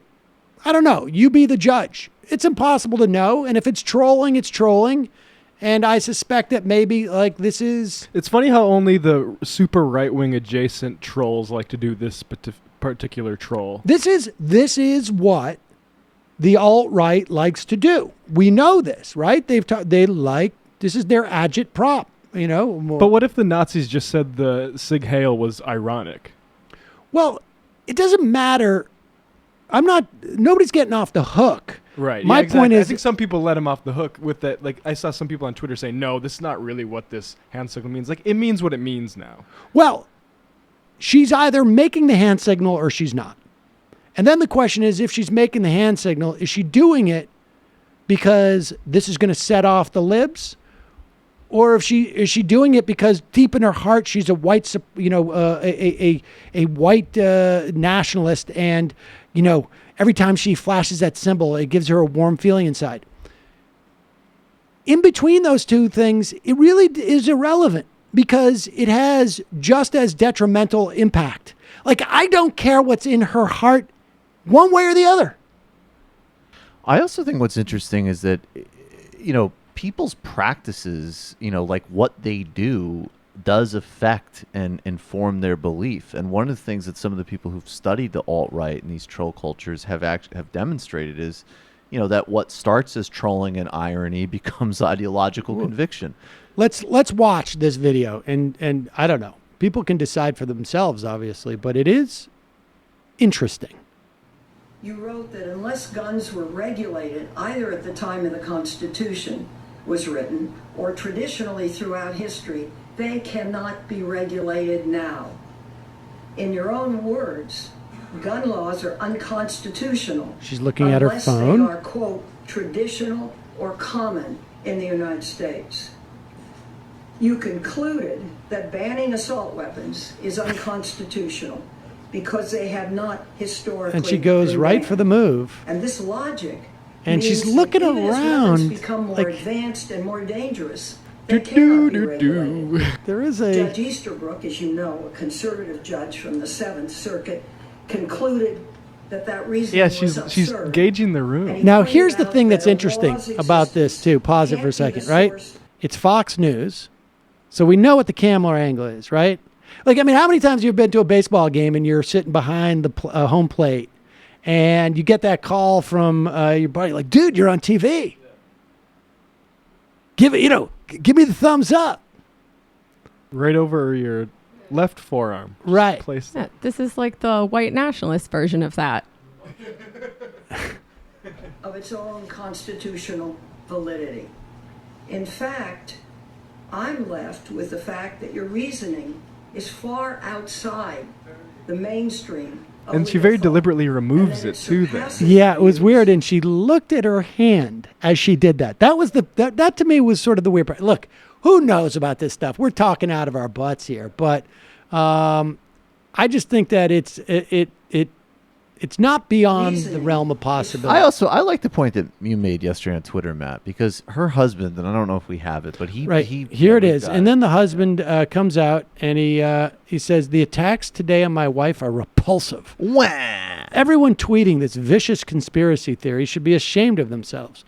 We weren't even familiar with the hateful symbol being attributed to her for the random way she rested her hand during a long hearing. So random. Now, this is pretty, I guess it's possible. I mean, look, we know there was a huge controversy where Mike Cernovich and that other, whoever it was, I can't remember who she was. Fairbanks were in the White House, standing at the White House press podium, giving this symbol. We know it made a big deal. Maybe they didn't follow that. I don't know.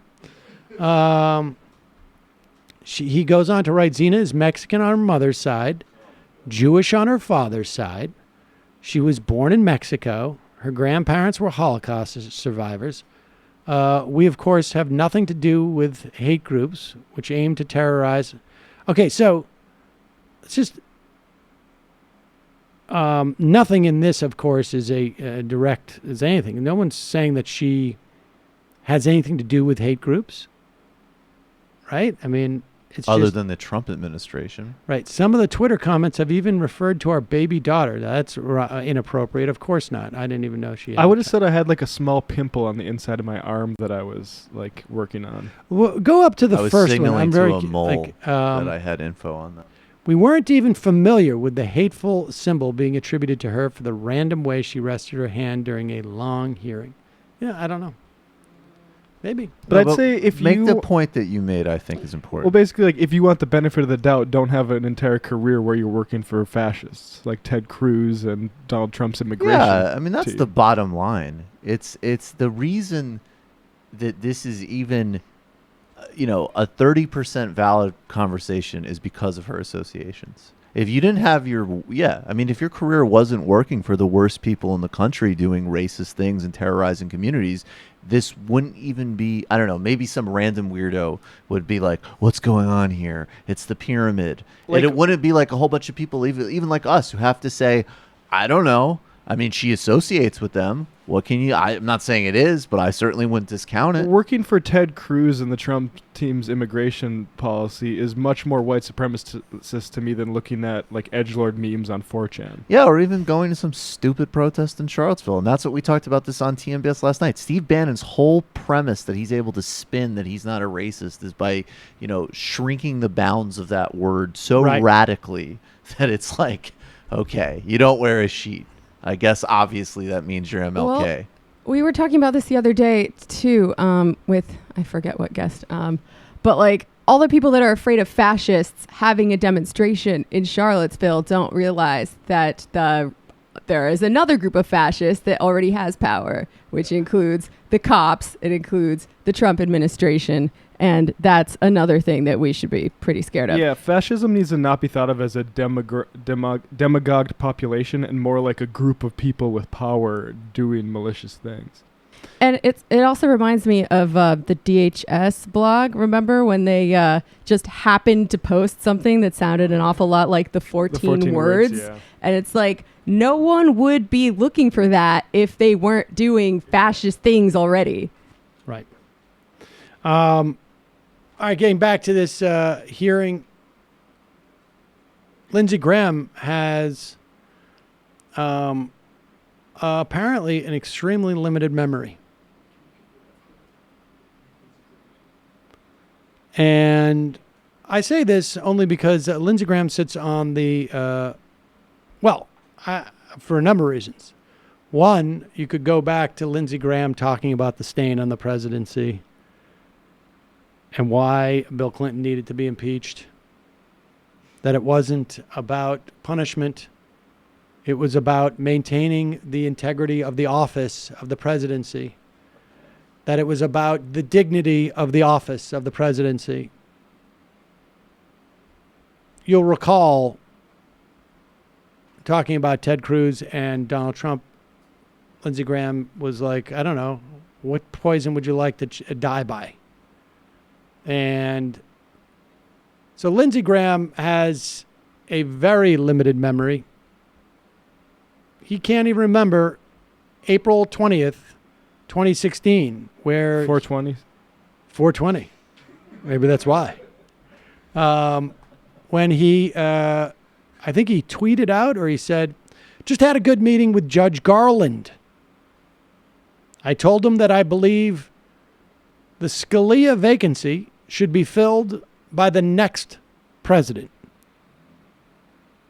That is April 20th. You're almost at that point 9 months away. 9 months away from when the next president was going to be seated. And here is Lindsey Graham in the hearing yesterday explaining why the Democrats should just vote for Judge Kavanaugh when Lindsey Graham wouldn't even allow for a hearing on Merrick Garland. If you want to pick judges from your way of thinking, then you better win an election. I voted for two of your choices, Sotomayor and Kagan. Got a lot of crap. I would suggest you think long and hard if you got a political ambition of voting for this guy, because it will not play well on your side. And why did I do it? I thought they were qualified by any reasonable measure given the history of the Senate. But we have turned the history of the Senate upside down. I found that they were different than I would have picked Sotomayor and Kagan, but by any reasonable measure, they were qualified. You've been on the court for 12 years. You've had 307 decisions. You've been approved before. So I hope people in the country understand this game. Yes. Part of that game also includes the fact that Kagan had every single one of her documents as she was working in the Obama administration submitted to the judiciary, 100%. Kavanaugh, we've only withheld the ones that are incriminating and may suggest that he lied to this committee last time he showed up here. And Lindsey Graham may have voted for Sotomayor and for Kagan, but He didn't even allow for a hearing when it came to Merrick Garland. The last time a Democratic Senate, via Matt Iglesias on Twitter, confirmed a Republican president's SCOTUS appointment was Clarence Thomas in 1991. The last time a Republican Senate confirmed a Democratic president's Supreme Court appointment was Rufus Peckham in 1895. He did a good job. Peckham, great in a carpool. Great in a carriage pool? Yeah, carriage pool, right? Yep. Always trusty. Always, and whenever he saw a wayward horse, he would go and retrieve it. Everything was going in the beginning of the Obama era. He just vote willy-nilly. I put a Puerto Rican woman on the court. It's crazy. Well, maybe if they just keep being nice to the Republicans, they'll be nice back next time. It is stunning, like to watch Leahy. He did a good job today on Kavanaugh, and I think he did well in terms of John. We'll go over that tomorrow. But it is stunning to watch Leahy there. All I hear him saying is basically like, I can't wait until I am chairman again, and I'm going to reinstate blue slips so that any of you Republicans can completely obstruct again. That seems to be like, that's his winning. And I'll be the better person. I'll be the morally superior one. I'm going to be walking through Vermont, and I'm going to, be the morally righteous one. I'll have the high ground in terms of like morally righteousness. Totally how adults Like they think. really believe that. No, yeah. They really believe Yeah, that. we really are that crazy. They are absolutely out of their minds in their own way. Quotations from Chairman Seder. After a fierce battle, we took over the lab. In the center of the room was a solitary cryotube filled with an opaque fluid. As Comrade Brendan approached the tube, something within it stirred. The glass crashed, revealing a horrid chimera, part torturer, part constitutional originalist. The beast spoke. I am Scalito, prepared to die. Will Chairman Seder and the majority fighters survive the encounter? Tune in next week. The majority fighter Zbubun. There should be a Sunday cartoon. That's actually with pretty us. good. Yeah, there should be a Sunday cartoon with us. I like that. Born Goy. I find the likelihood that we can stop Kavanaugh's confirmation remote. Should we begin to think about pressuring Trump's SCOTUS nominees to recuse themselves from all Trump-related cases? Is that practical or realistic? Much less so. No. Although I will say, the Twitter meltdown he would have if that happened would be extremely entertaining. It would be. Look, the best thing that can happen now is that you fight tooth and nail to stop Kavanaugh, because if there is a 0.001% chance that you can be effective and successful, then you do it. The only reason why you wouldn't do it is because of opportunity cost, and I frankly don't see any. I can see the argument that Heidi Heitkamp does not want to spend the next 3 months talking about why she didn't vote for Kavanaugh. But I also would contend that if her Republican challenger was going to make the next 3 months about why she didn't vote for Kavanaugh, or 2.5 months, then that Republican's not going to have much of a chance at anything anyways. So I think you go full tilt, and, there's value in talking about process in this context, because remember, you're going to have to probably pack the court or put in some type of reform. So to start to soften that ground now, that this process has been illegitimate, this should have been ongoing for the past 2 or 3 years. So Jefferson's dead mouse. Oh, Jeff Sessions' dead mouse. Wow, imagine the mayors of New York, Chicago, and L.A. were a fraction of as enlightened as the mayor of effing Jackson, effing Mississippi. Marxist Marietta. Sam should pick out some apples, use his working skills to build a barrel, and make us all some Sam cider. Thank you. Oh, my God. Dad jokes. I love it. Thick Mulvaney. Jesus. Whatever happened to that Jill Stein recount money? I'm happy now. Sam, what's with all the damn Catholics on the Supremes? Yossarian, Woodward book, saving it for sweeps? Question mark. JB, favorite part of the Brett Kavanaugh hearings so far? Senator Kennedy, opinions are like blank. Everyone has one, and here is mine. Immediately thought, no, don't show that. A Supreme Court justice hearing. We'll do some of the Woodward stuff tomorrow. I just F that guy. Sean, Sam, two things. It's going to be easy to spot all the true red-pilled Trump supporters. Just look for the people with the cut and burned ankles at the local Nike store shopping for shoes. And the Kavanaugh hearings only confirming the fact that Republicans can't win without cheating or speak without lying. New Human, the bosses here at the Federalist Genetic Superlab are pissed you found out about the Scalito project. Run your Blue Apron orders through a gas chromatograph and avoid water boat rides. Calling from a 902 area code. Who's this? Where are you calling from? Is this me? I believe it is. Is it you? Oh, my. Wow, this is great. Hi, Sam. Big fan. Hi. Calling from Canada. What's your name? Ice? My name is... Oh. My name is Randall. Okay, Randall, what's on your mind from Canada? Well, I think that you have a mistaken view of Sam Harris. Oh. I think you're overly critical of him. Okay.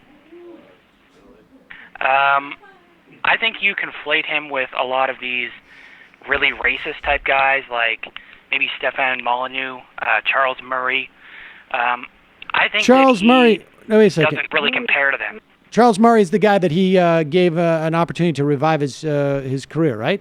Charles Murray, Sam Harris. Let me just be clear. Okay, that's fair. Okay. However, I think that Now I've debated Stefan Molyneux. I think Stefan Molyneux is a lunatic. So I agree, and I don't think Sam Harris is a lunatic. I think Sam Harris is far more calculating. But look, do you believe? Okay. That's where I disagree very, very strongly. Okay. I think that he's just. I think he's ignorant in what he's doing. I think that he's coming at this issue, and he doesn't realize how bad it can be. Wait. Who do you think is? It's almost like he's innocent. Hold on. Who do you think is really, really ignorant?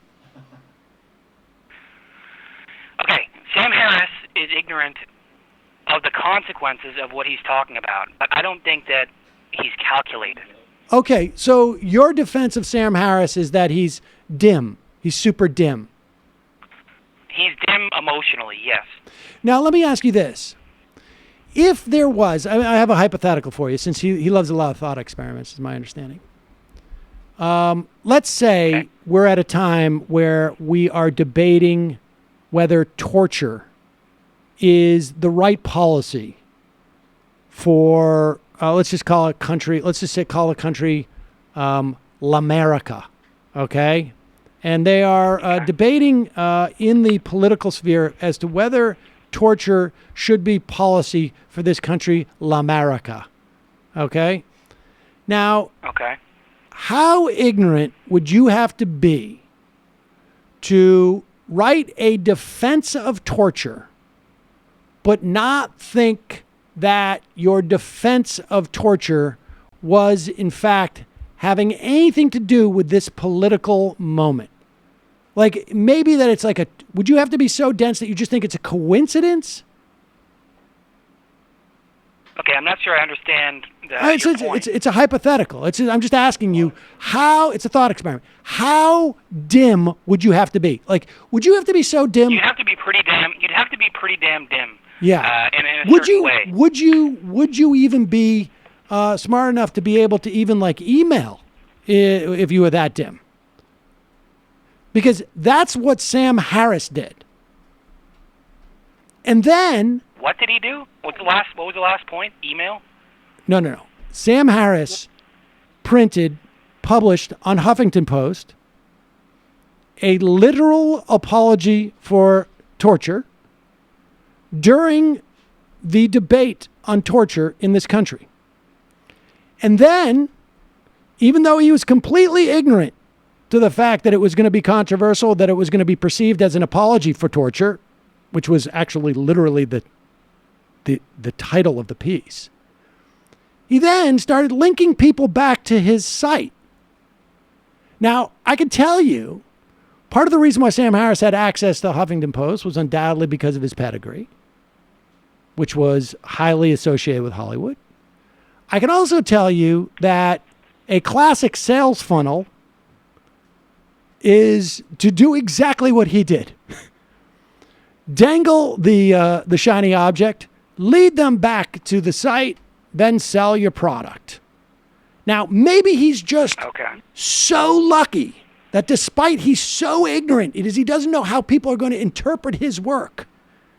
But he does know that they're going to link back, that this is a highly controversial piece. And why do my correction on Huffington Post when I can actually push traffic to my place?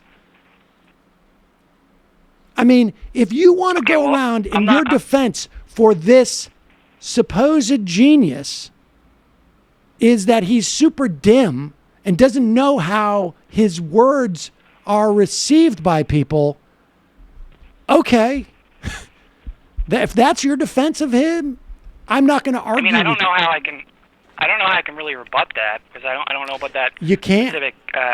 You can't. However, I will say there are certain circumstances where torture might actually. I mean, I'm not saying we should be writing it into policy.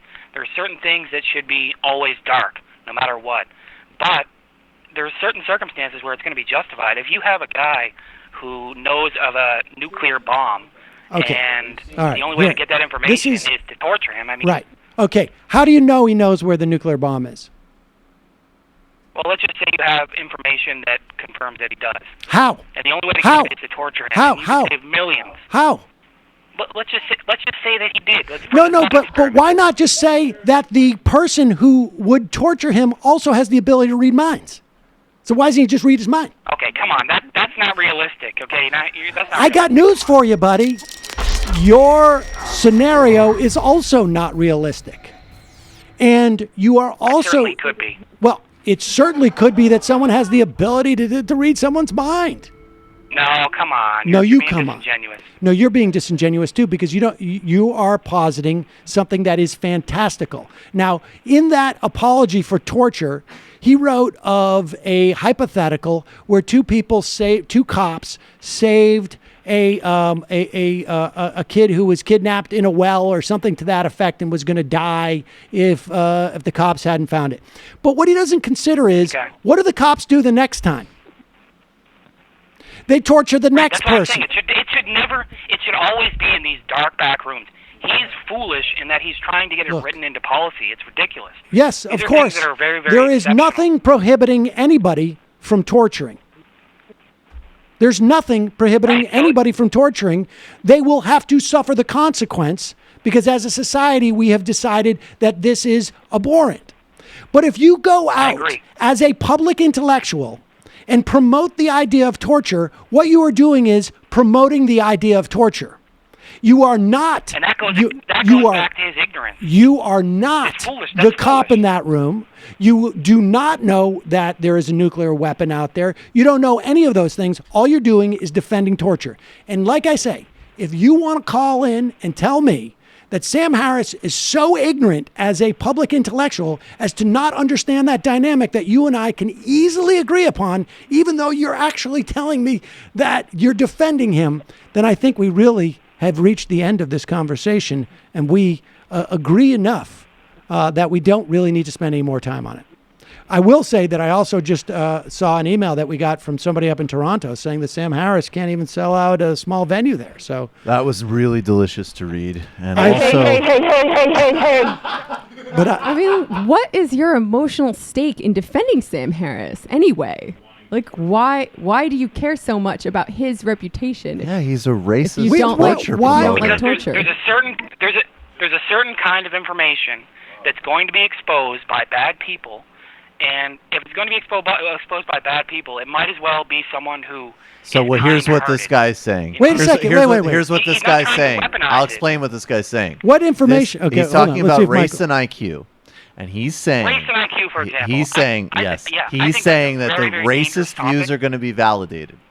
And what you need is a supposedly good actor like Sam Harris to expose them, and not people like Charles Murray, who incidentally is in fact a white supremacist. So he's validating he's validating that this bigoted views are going to be quote unquote confirmed by science, which they won't and aren't, and that the best person to do it is Sam, because supposedly Sam is ethical. Wait a even though we second. already You're know saying that bigoted views are going to be confirmed by science? Is that what this is about? Yeah. You're calling in to try and justify race and IQ?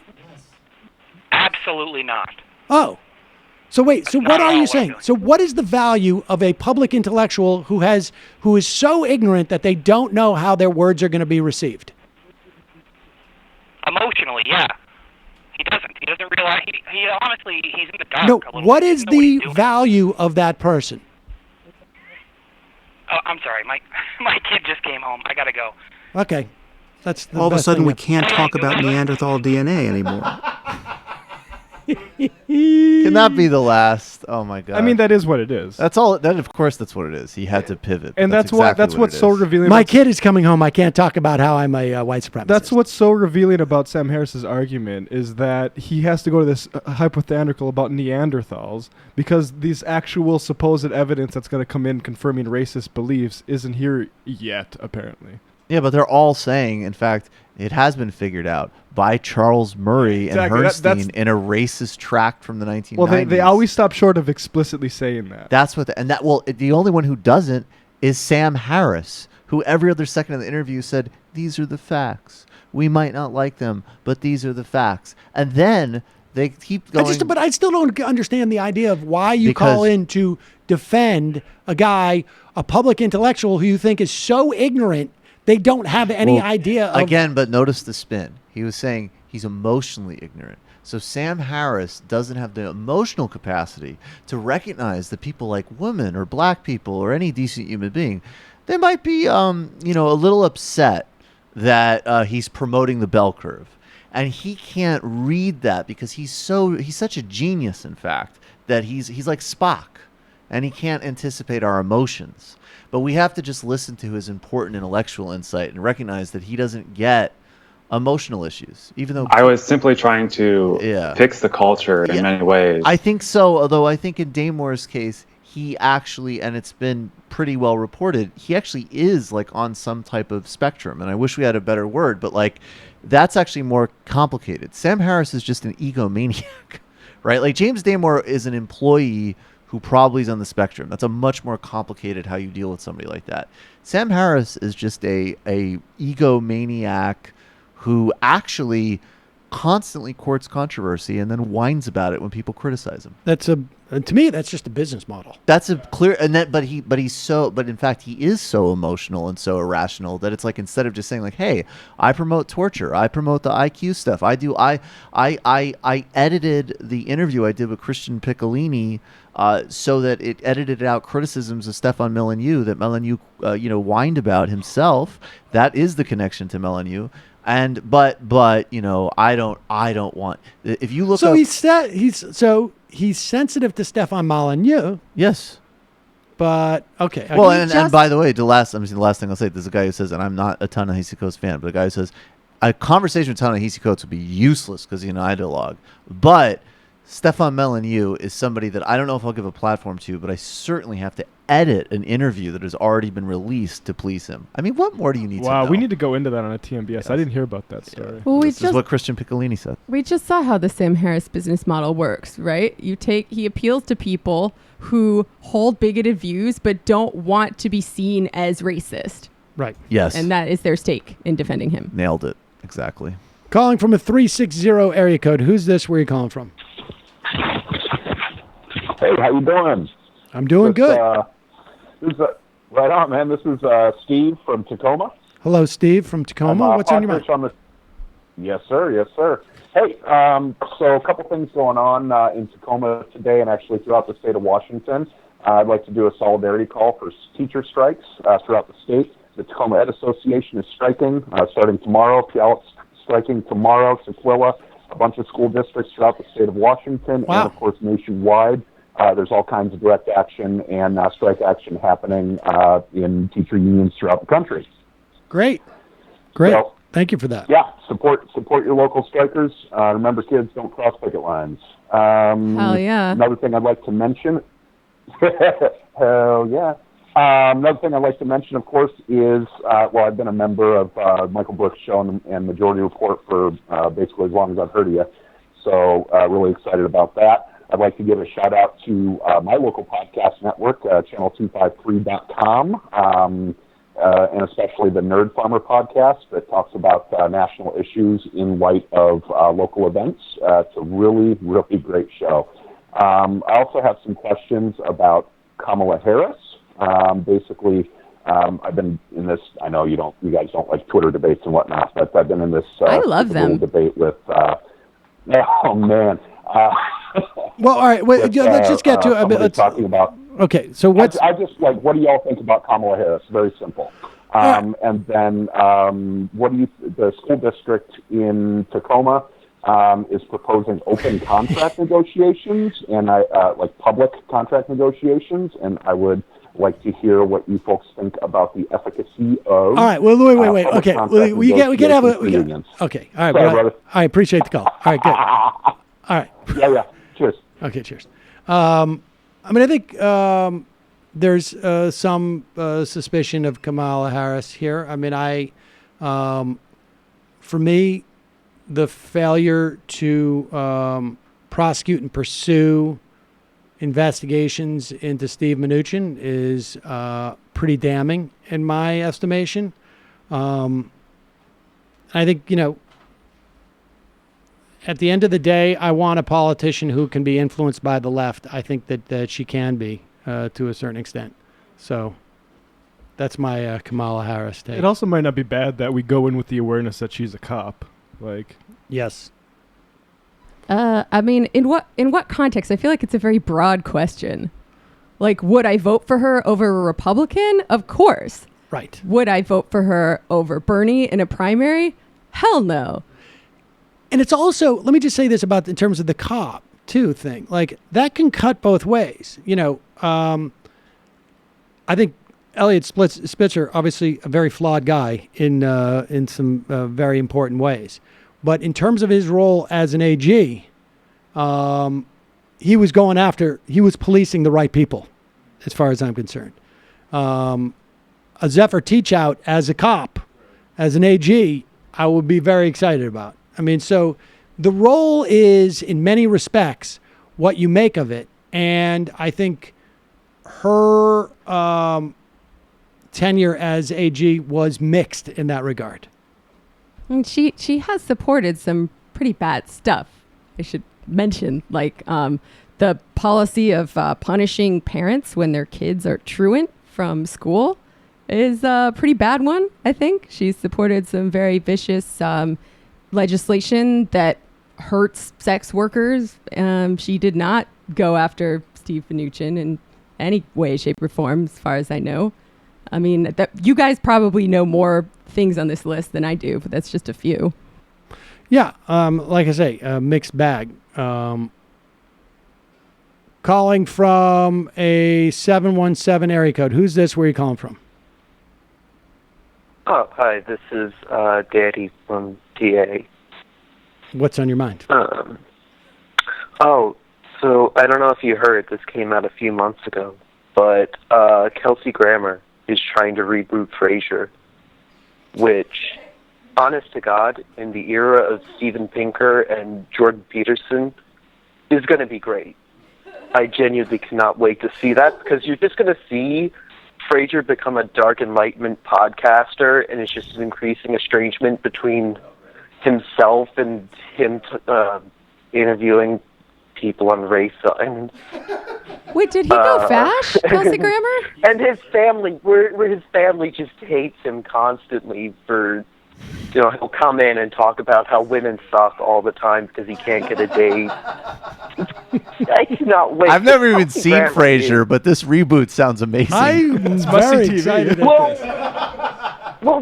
for one, Kelsey Grammer is one of the more hard right people in Hollywood, and it's also, and I mean the entire thing of the show is just constantly revolving around Frasier screwing up in his relationships just being a total misogynist.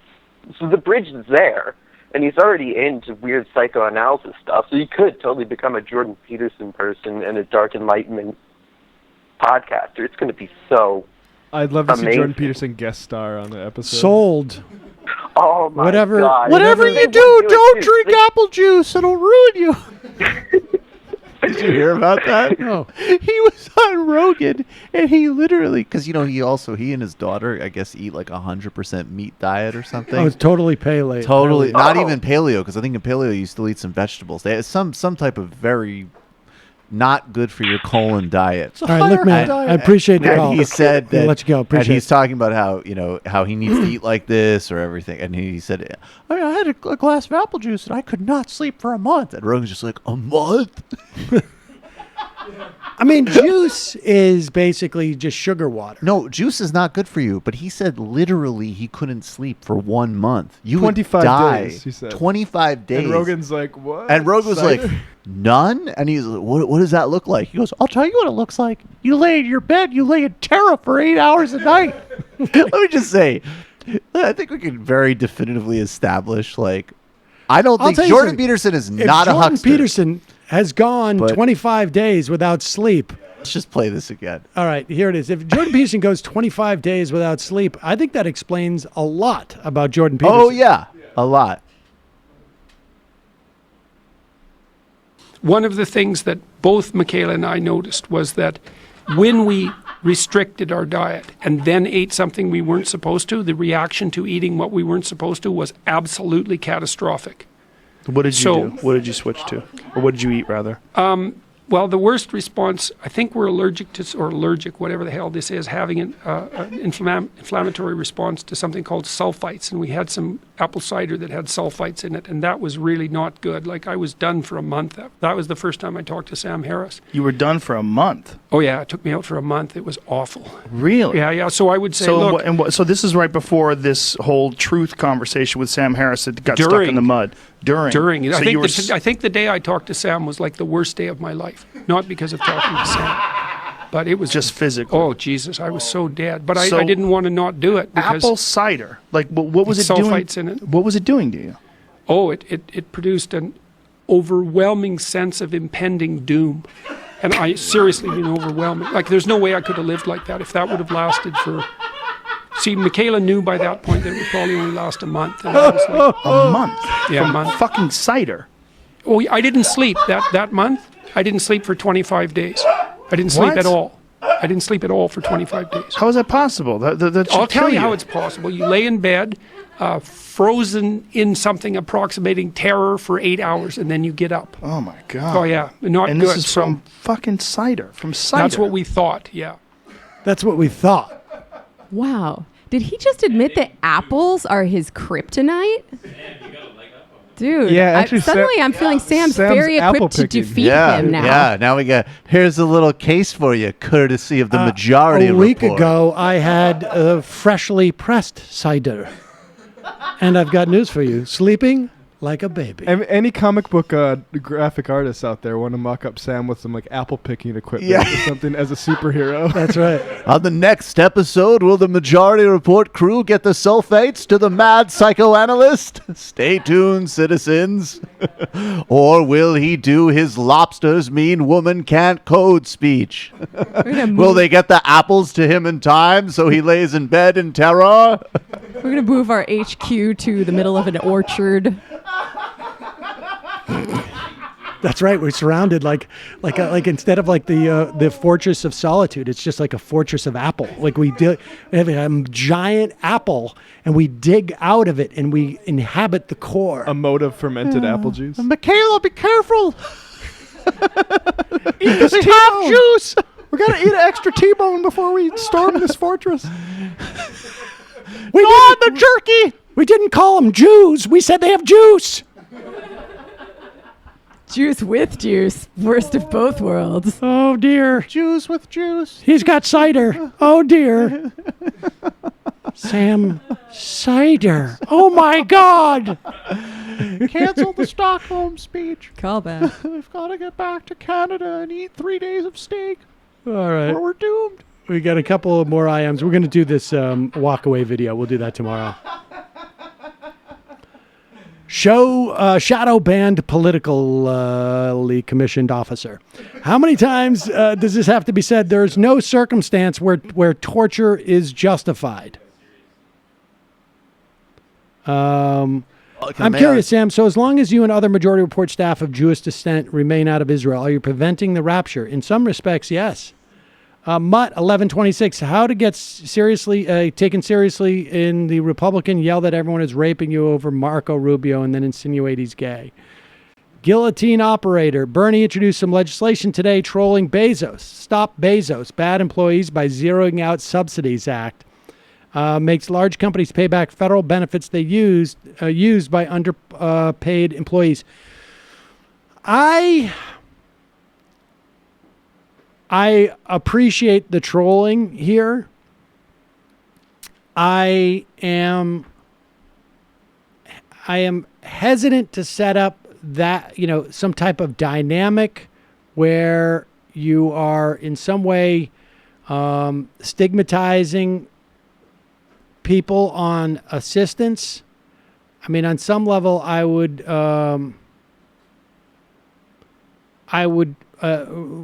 prefer a more direct thing than this bank shot. Like, we're going to force you to pay your employers a living wage, your employees a living wage. But I understand the value of this. I mean, we went through this at one point with Walmart too, where a large percentage of Walmart workers are actually on all sorts of different assistance.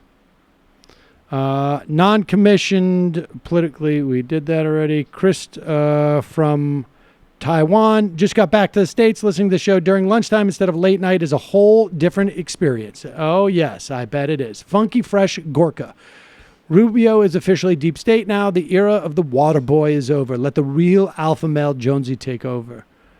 Poor Sam Harris just wants to be understood. Sam Harris, sad. JJ Cool, I'm looking forward to seeing a Seder versus Candace Owens debate, but in the meantime, you might be interested to hear the monk debates in Canada are having Frum and Steve Bannon. Pretty embarrassing for the university. Yeah, indeed. All right, let me take one more quick call, and then we'll get out of here. Calling from a 501 area code. Who's this? Where are you calling from? Hey, Sam, this is Blake from Arkansas. Blake from Arkansas. What's on your mind? Got to be quick. I was just curious, do you have any plans to talk to Stefan Molyneux again? I don't in the near term, but I'm always open to talking to someone. And the other question that I wanted to ask and for your viewers to listen to and contemplate is, would a lunatic advocate for peaceful parenting? Would a lunatic advocate for peaceful parenting? I mean, I imagine a lunatic could advocate for all sorts of things that I may or may not agree with, but that's not determinative. Mm-hmm. I mean, I'm sure. You called him a lunatic broadly. Right, yes. I think he's a lunatic. Yes. And why do you say that? Well, because I've spent a considerable amount of time talking with him, and I think he's a lunatic. I saw 1 hour, and you guys were talking about economics. Right. Was he a lunatic economist? Is he a lunatic economist? Uh-huh. I don't think he's an economist.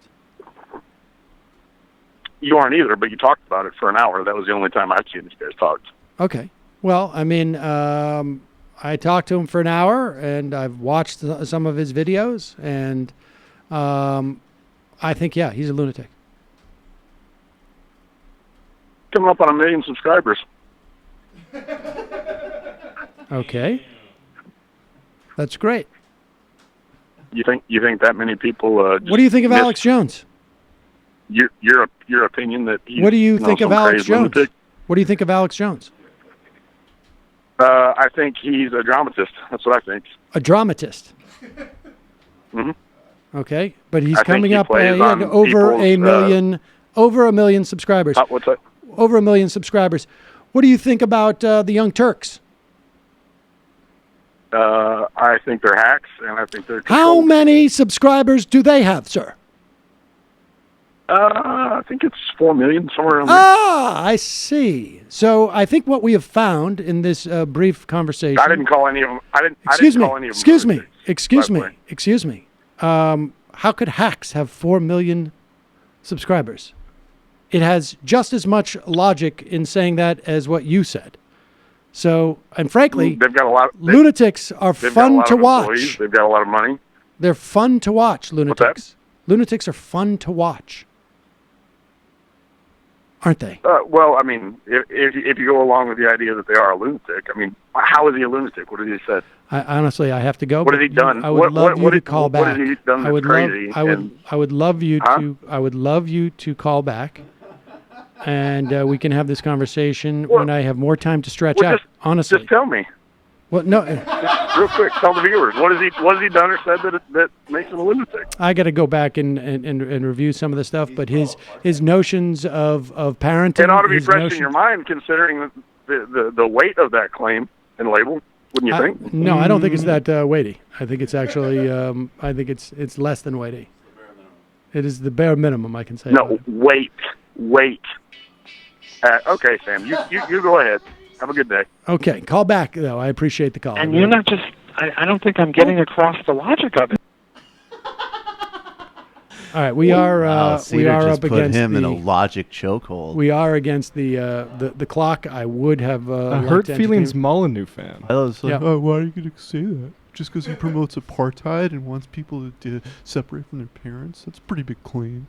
I have to go back and review. It was a couple of years ago. Some SPL. It's quite possible. Oh, he's gotten even He's gotten way crazier since your conversation with him. Yes, that guy. I know that. Lunatic.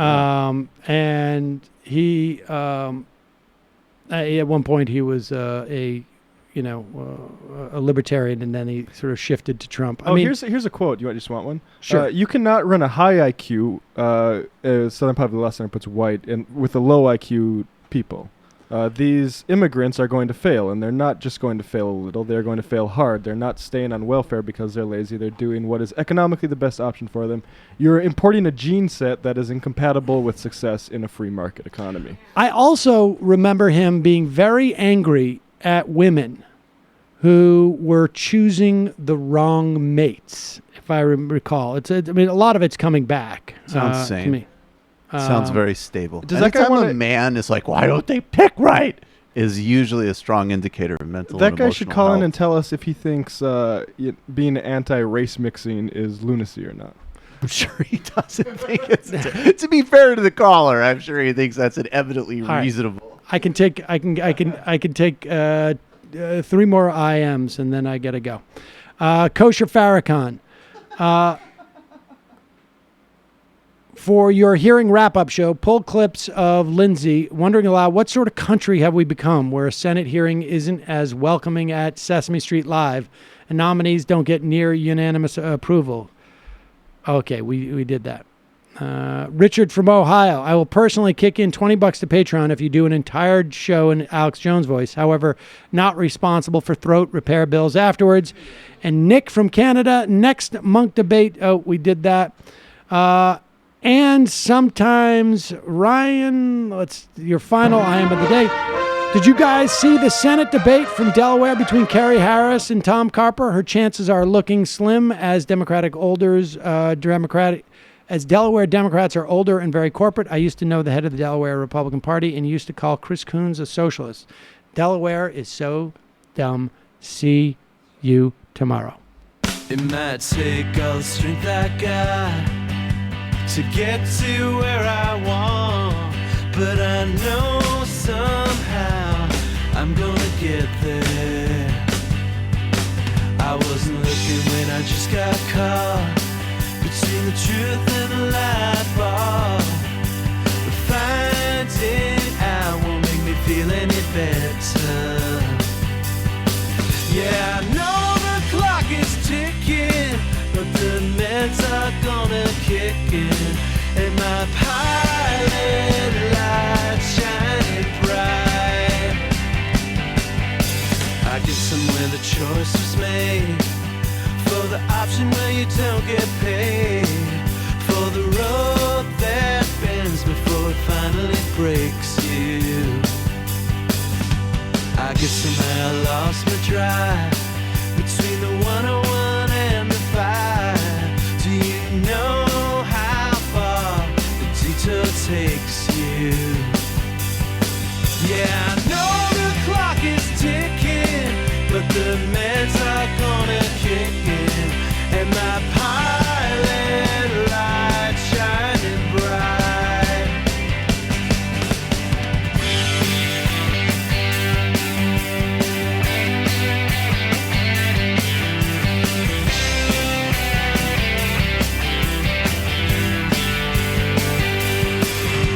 The months drifted into years while I shifted in and out of gear, waiting for my moment to happen.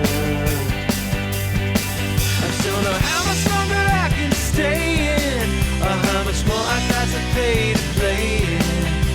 I know somehow the lights got graded somewhere before the credits faded, but my pilot light shining, pilot light shining, pilot light shining bright.